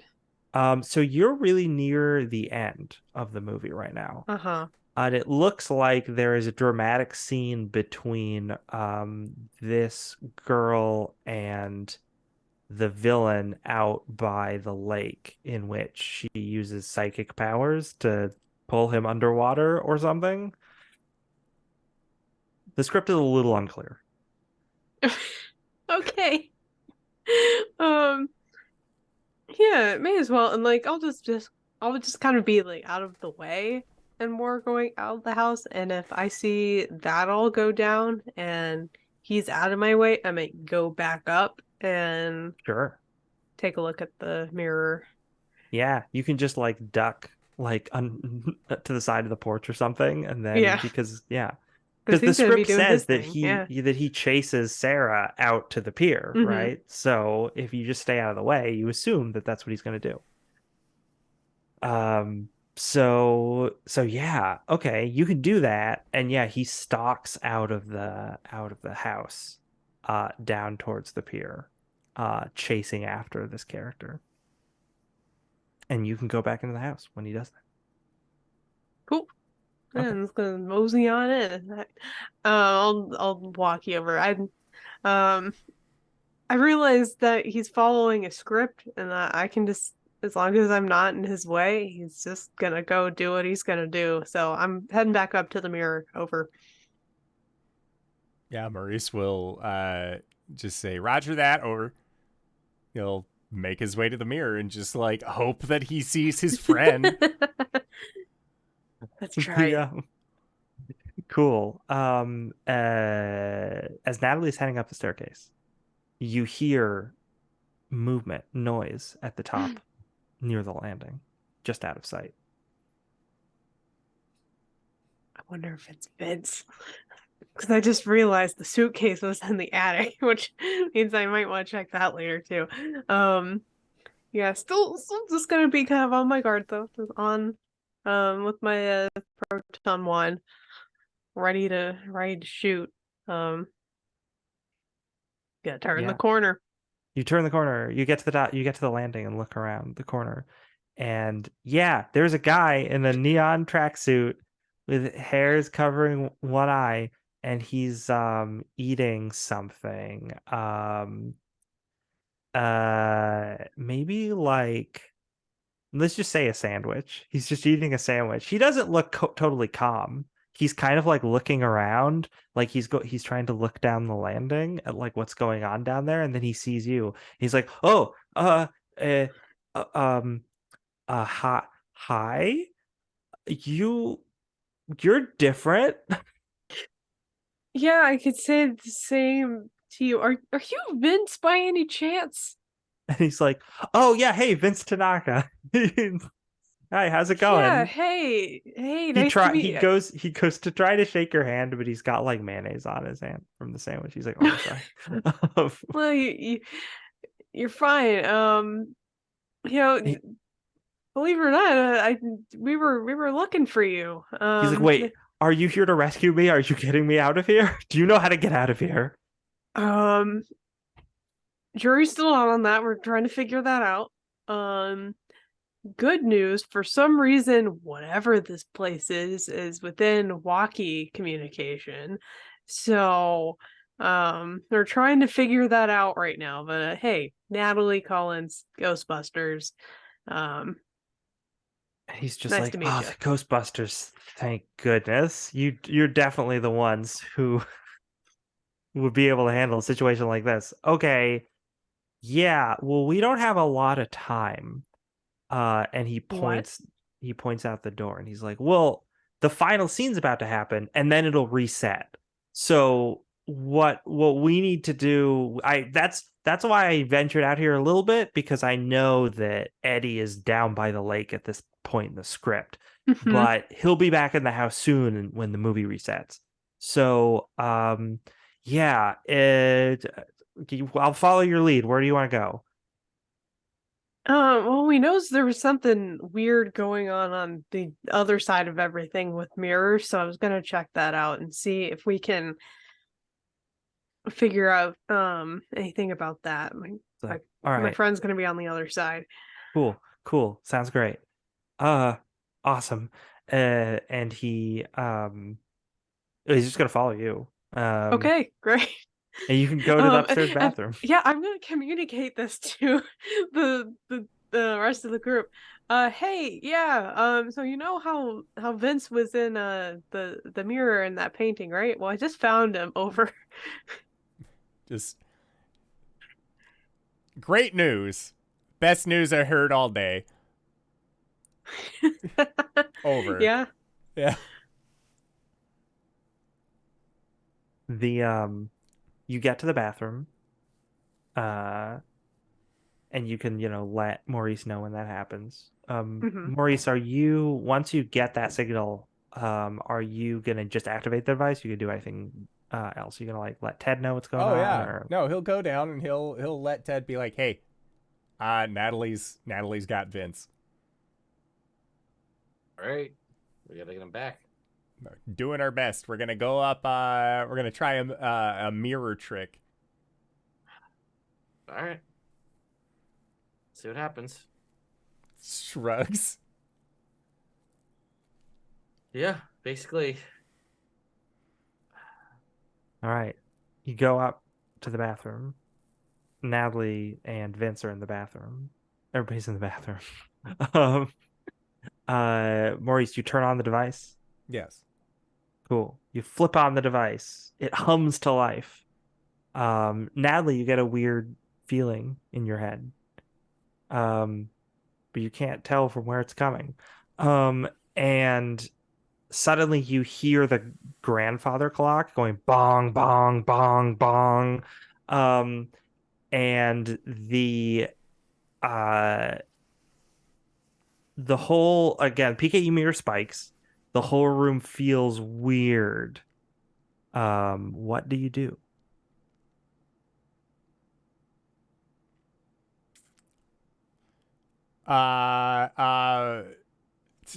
Maurice will be like looks at Ted and like, do we say their name 3 times and then they'll try and jump out at us? I don't think so. Why don't you just see if they can just push through the mirror? Can you push through the mirror over? Puts hand on mirror.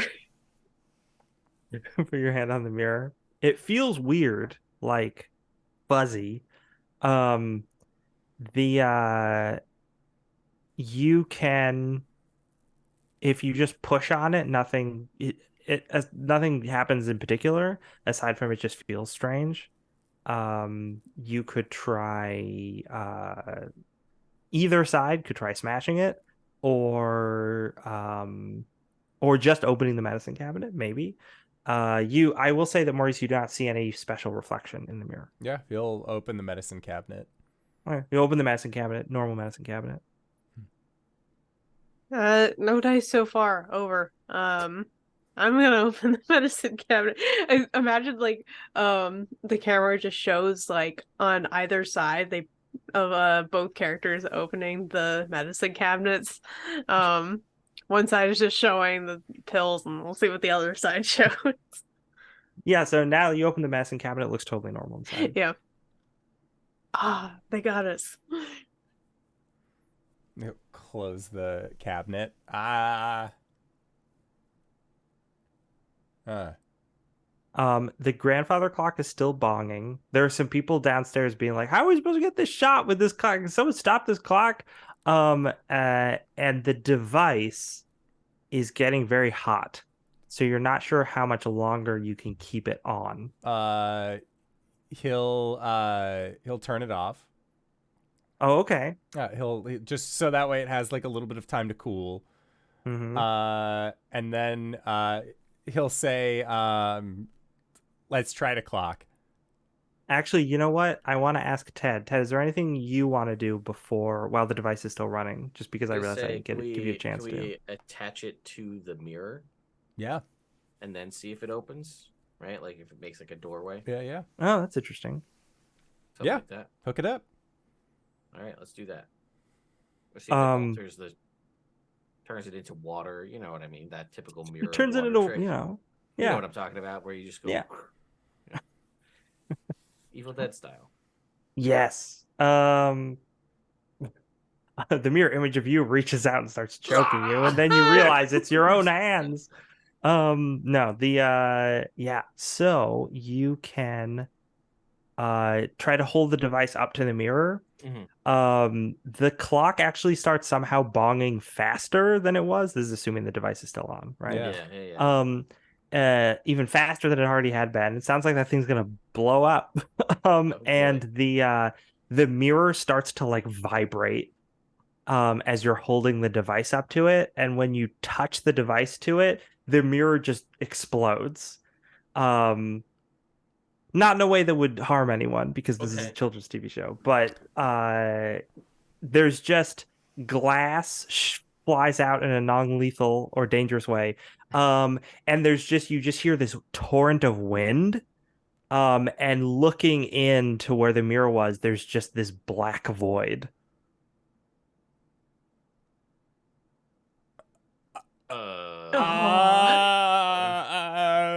Uh-oh. I think we caused a problem. Ask her. Ask her to open the mirror on that side. Try opening the mirror again. Over. Opens. It's you just open it and it's like, oh, this is a medicine cabinet again. No A medicine dice. cabinet. Over. What did you all do? Over. He looks at Ted. We got a black hole over here. Oh no. He's just like holding the walkie up. Oh. Maurice will look in. Maurice, you look in and there's like this howling wind in there. And it's just darkness. Darkness and wind, and it seems like it's just a sheer drop. You're not sure how far it goes because it's completely dark. I don't know. I've heard people talk about yelling into the void. Why don't you try that? Go Bears! It echoes in the void. I got the first thing you thought of.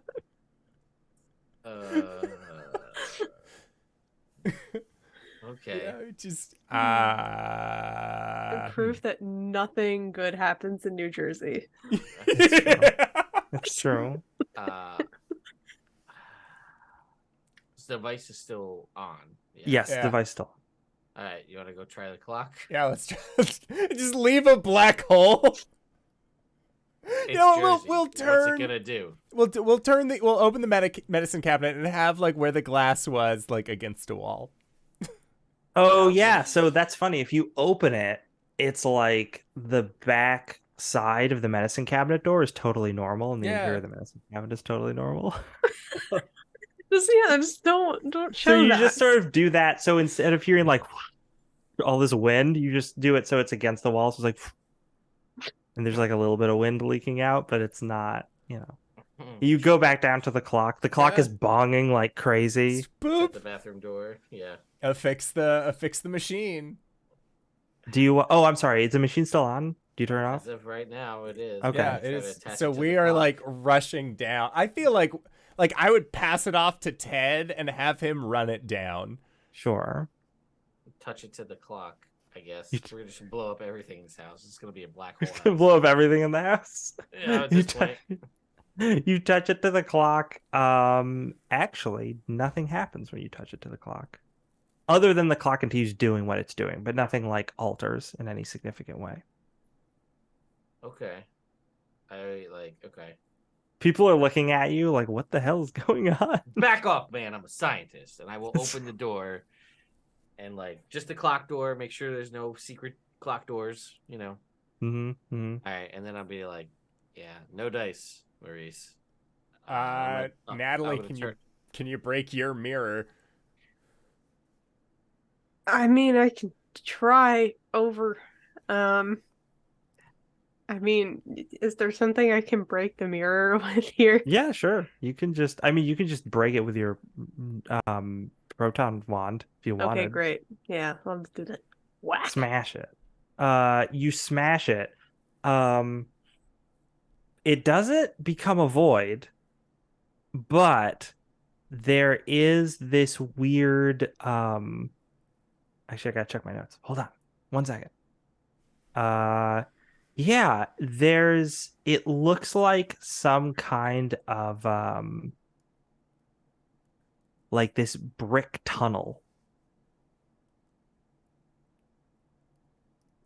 Uh, like large enough to get Crawl through? through? Yeah, if you wanted.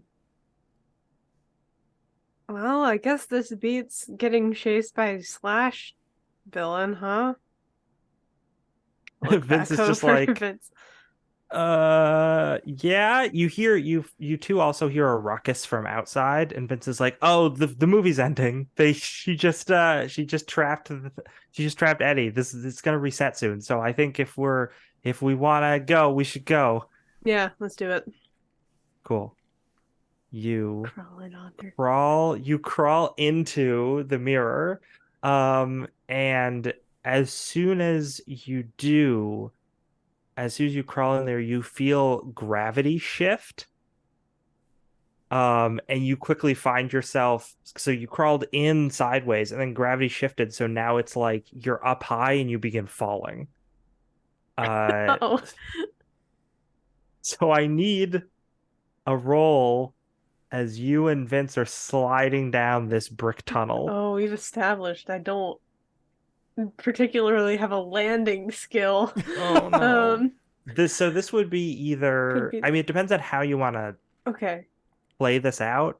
So I assume it would be muscles to try and grab the sides and stop yourself from sliding. But if you can think of Yeah. another thing you want to do, feel free.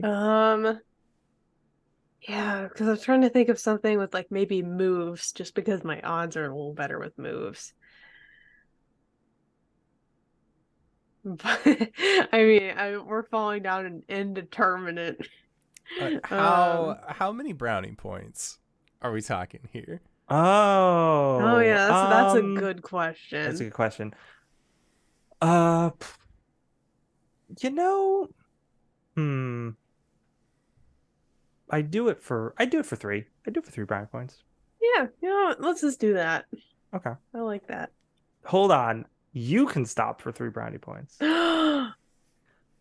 Vince, an extra brownie point to stop Vince from falling. Okay, as the well. one, yeah, that's fine. Okay. You do that. You push your hands against the sides and feet against the sides of this thing and stop yourself from sliding downward. And Vince sort of catches on you. And he's just like, this is strange. Yeah, I mean, gosh, I got in here through the closet. I just kind of I don't know. I don't know how this works. He's very confused. Yeah, I wish I knew how it worked too, but this is all in a day's work being a Ghostbuster at this point. Maybe as a scientist, Vince would be like, I don't know, the closet led to the closet, but maybe other portals lead to other places? Yeah, so hopefully by that logic we would get to the other mirror then. Huh. Not sure. Not sure. What's happening in the real world? Turned the device. We turned it off. Yeah, well, I think yeah, Maurice is like, he's at the mirror. He's just kind of like looking for any sign of Nat in there. Oh, so wait, did you turn the device off? Yeah. If it was Ted, Okay. yeah. As soon as you turn the device off, the black void goes away, and Okay. then it's just the door to the medicine cabinet is a normal door that has a shattered mirror Mm-hmm. set in Okay. it. Um, and from Natalie's perspective, looking up from where you climbed in to this thing, what you could see, the bathroom disappears and it's just leading up into darkness. And it also gets much colder where you are. Like, wait, she Uh-oh. could see out, like into Well, our she can zone, or like into her bathroom. well, she Yeah, could into see the out into her movie. bathroom because she Yeah. crawled through her mirror Yeah. into this weird brick hull, like Okay. this brick like tunnel. But as soon as the device turned off, that portal disappears. So now what you see when you look up is just the brick tunnel continues upward into darkness, and the area you're in is much colder than it was before. Oh no. Well, But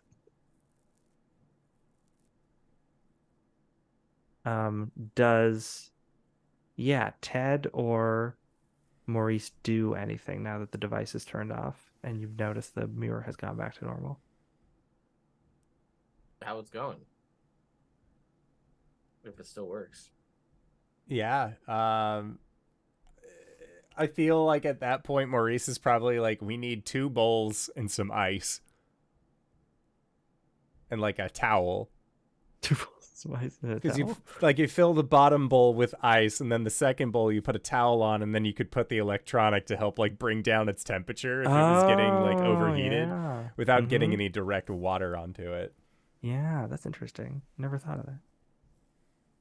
I mean, you can get that. You can cool it down a Yeah. little bit. Yeah, It's also cold outside, so you could just bring it outside. yeah, I think that like they're standing outside, like, okay, uh, don't know where Mallory is. We do know Of course. where Natalie is. And she's got Vince. Great. Yeah, we just gotta get her back here though. Yeah, that's the kicker, isn't it?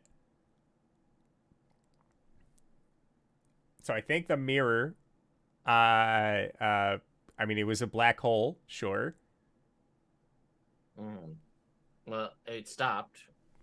When we turned off the device, so we know that that's somehow related.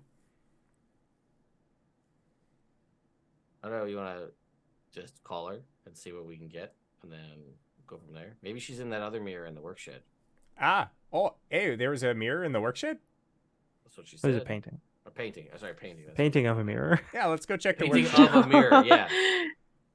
Great. Yeah, and Maurice will call and just, what are your visuals? Over.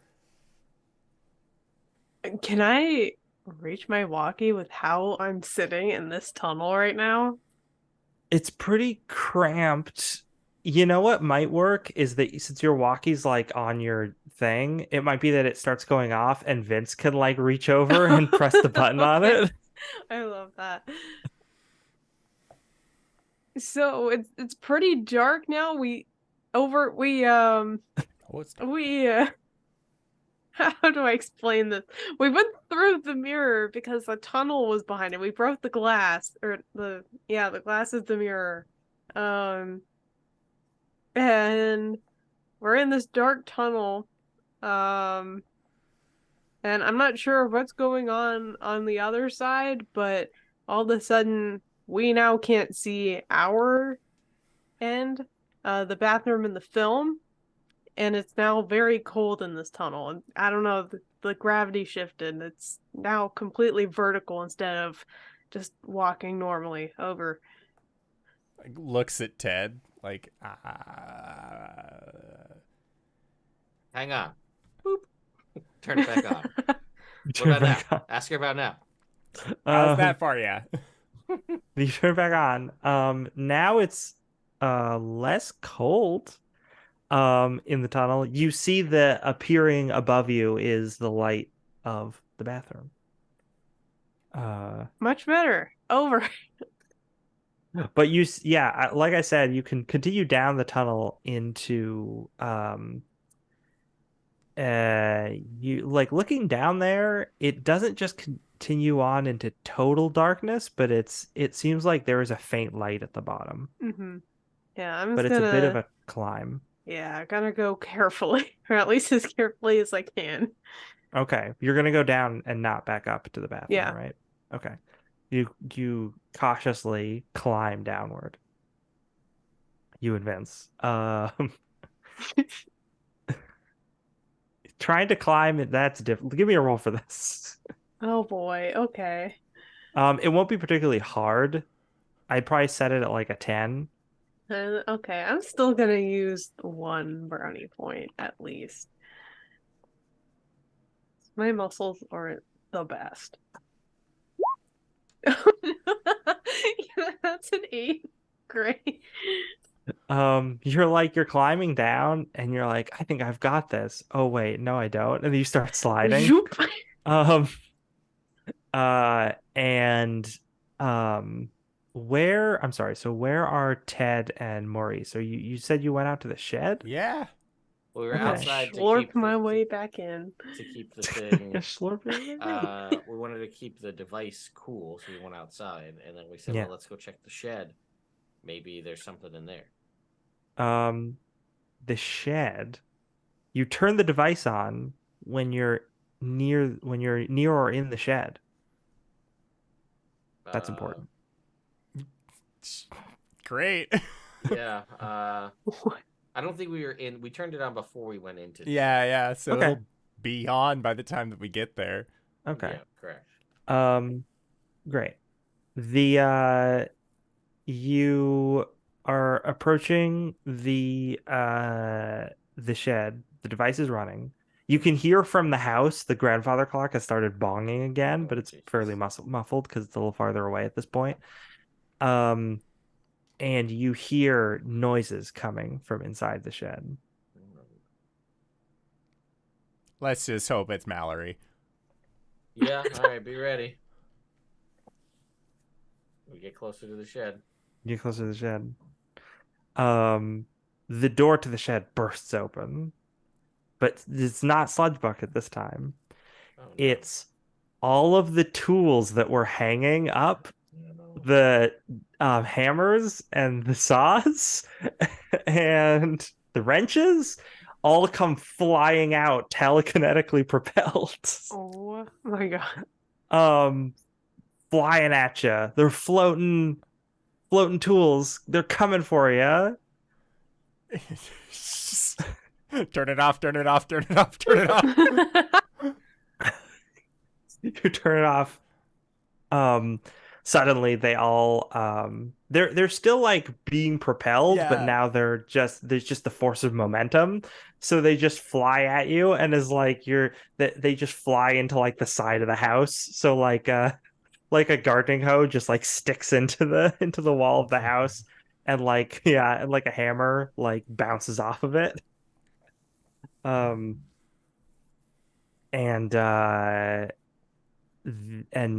at the same time, Natalie and Vince land hard in like a weird little sooty area. Take 3 brownie points from a hard landing. Yeah.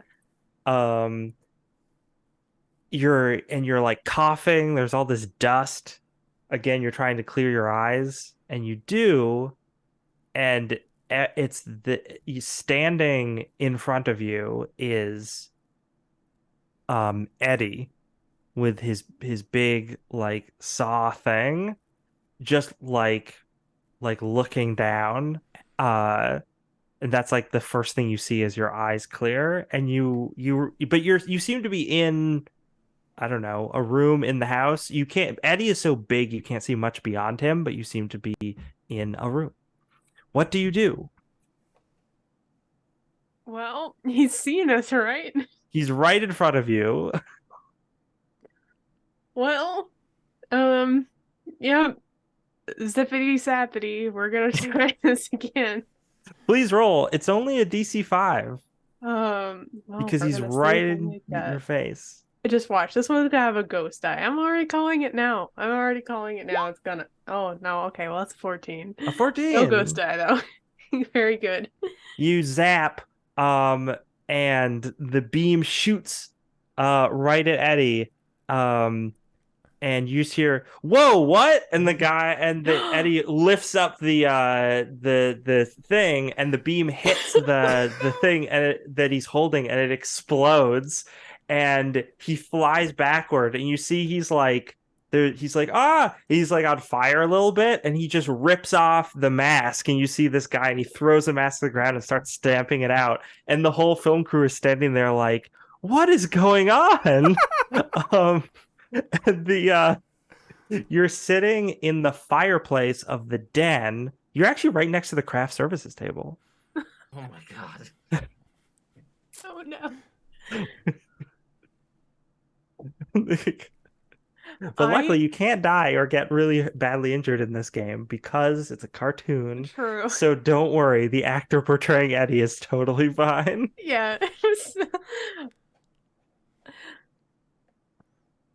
That is totally my bad. I am so sorry. I just got very startled after falling through. I look, is this like a chimney or something? Yeah, Like, you're in a chimney. You were in a chimney. I don't know quite how I got here, but that scared me a whole lot after just falling through a chimney. Is Vince there? Yeah, Vince is Okay, right. thank God. Vince kind of fell on you a little bit, which is why you took Yeah. that damage. And Vince is like, "Oh, gee, oh my gosh, I'm back. We're back." And then you hear, "Vince, my friend," and the director runs over, and pulls Vince up and gives him a hug, and then hugs Natalie. Oh, He's so excited. He's so happy. He's a happy Italian man. this is very Uh, good. Yeah. Meanwhile, the guy who plays Eddie in the movie is just like, jeez, what was that for? I just was making sure you were okay. I saw you. You just fell out of the chimney. Were you on the roof? Actually, he has a lower tone of voice. We'd be like, hey, were you on the roof? What happened? I don't entirely know how to explain it. I wasn't on the roof, I can tell you that. Last thing I remember is I was in the master bedroom with my colleagues. But I found Vince. Vince waves. The director is brushing Vince off because Vince is covered in soot. There's a commotion. Actually, Maurice and Ted, all these gardening implements flew at you. You turned off the device. The clock stopped bonging. And then you heard the iconic sound of a proton blast from inside the house.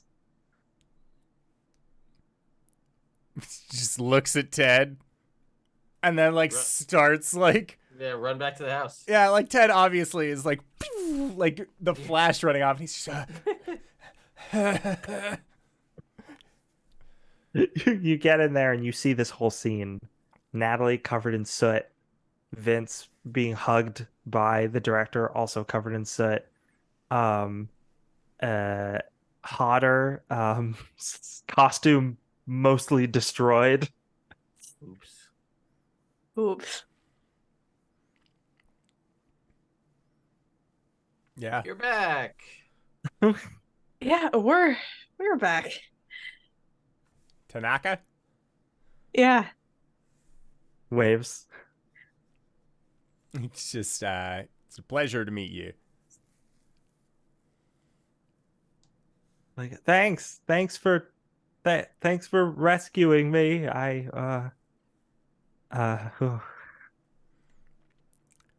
And then he sees the device that you're holding. He's like, "Don't turn that on." Yeah. We got that. Yeah, no, and he'll just like pull the ribbon cable that was attached to it. One-time use. Mhm. Mr. Tanaka, I would recommend that maybe you come with us. We have a couple questions I believe we'd like to ask. He's like, yeah, some strange stuff has been going on. We should And- definitely talk. And Mr. Tanaka, we are ready to believe you. Let's end on that note. Incredible, Lex. Thank you so much for running this game. I have a blast Mhm. every single time that we can play this Ghostbusters adventure. Lex, where can we find you? What do you do? Oh gosh. I'm Lex. You can find me on Twitter at @DankDungeons. I do game stuff. I've been some streams, including a great stream over on Ted's channel for Rod of Seven Parts. Or not Rod of Seven Parts. Great Modron March, the sequel to Rod of Seven Parts. With Ted, Jordan, PH is Silent is in that game. We also have LB Hackem in it. And Rachel. I don't remember Rachel's web name, but she's very cool. And yeah, great game. So I'm in that. Also, there is a link tree on my Twitter that links to all of the other work that I've done that you can purchase, such as games, game supplements, and some soundtrack stuff. So if you want to check out that and support my work, go over there and give that a look. Incredible. And Ted, where can we find you? What do you do? I'm Ted. I run Nerd Immersion, which is all over the internet in a variety of different places. Probably the best place where most people would know me from would be my YouTube channel, where I cover all sorts of things TTRPG news related, as well as other sorts of reviews and unboxings and things of that nature, as well as going and doing convention coverage and interviews and stuff like that. Speaking of conventions, PAX East is next week, and I will be there. So if you're out and about and you want to find me, I'll be wearing probably this hat and some form of an orange flannel shirt. So you just look for that. And I usually have a bunch of swag to give away. Everything from pens, dice, to even custom branded hand sanitizer, which you can't go wrong with nowadays in today's day and age. So anyway, that's it for me. Excellent. And Heck, where can we find you? What do you do? All right, yeah, hey everybody. You can find me on all the social medias at SirHeckalot, including Twitch, Itch, Twitter, Instagram. I'm everywhere. Just find me. It's the best place to figure out where I'm going to be in the TTRPG space next. I have a very busy week streaming next week. I don't know how this happened. But on Monday the 20th, you can find me over on Neon Lights Roleplay with Oathsworn, Odyssey of the Dragon Lords. We do every other Monday. On Tuesday the 21st, you can find me over on ESP TTRPG with the Old Margrave. It is an Into the Woods inspired campaign that is going to be kicking off every other Tuesday from that day forward. On the 22nd, you can find me over on Lost Caravan RPG playing in Ghost Mountain. It is a Weird West style TTRPG, and it's going to be very fun. I'm very excited for it. And then on the 23rd, you can catch me over on Dat Magic Juice's channel and All Hail the Queen, our Tyranny of Dragons campaign that goes every other Thursday. And last but certainly not least is the 25th back over at Neon Lights Roleplay in our monthly game night. I'm going to be hosting a game show. It's going to be Jeopardy-esque, and it's going to be entirely about birds and nothing else. So it's going to be fantastic. We're going to have a great time. I'm so excited. It's going to be absolute chaos. But that's it for me. Let's keep on keeping on. That's so many games. I don't know Oh how my this goodness. happened. Well, yeah. Hello, everybody. If you've made it this far, you probably already know who I am. But if you don't, hey, Acorns, what's up? It's me, your buddy, your pal, your friend, the Indoor Adventurer, the showrunner here at twitch.tv/Indoor Adventures. We do shows like this on Monday at 5:30 p.m. Pacific Standard Time, Saturdays at 5:30 p.m. Pacific Standard Time, although we won't be playing next week because we will have Ted out of town at PAX East, and we will not be playing on April 1st because I am going to be playing in one of the Mercy Road 4 games. So if you'd like to stop by, Saucefire the DM does 24 straight hours of dungeon mastering and I am joining in for that 24th hour as a player. So I get to deal with the tired boy, and I'm very excited for it. Saucepire is a great friend of the channel. Speaking of friends of the channel, you can also find me on Sundays at 5:30 or at 5:30 p.m. Pacific Standard Time on LB Hack'emup's channel. We are currently in the latter part of our Monster of the Week game. I think we only have 1 to 2 more sessions left, so be sure to check that out. And once that wraps up, I have been working with a certain hype goblin about a Sunday plan. So, hey, keep your eyes peeled for that. But that is it for my opening spiel. So I'd like to say once again, thank you to everybody who decided to stop on by and join us for this wonderful show. Thank you to these players for putting up with our bullshit once again this week. Lex, again, thank you so much for running this game. I am having a blast. And we will see all of you all next week. All right, everybody. Bye-bye.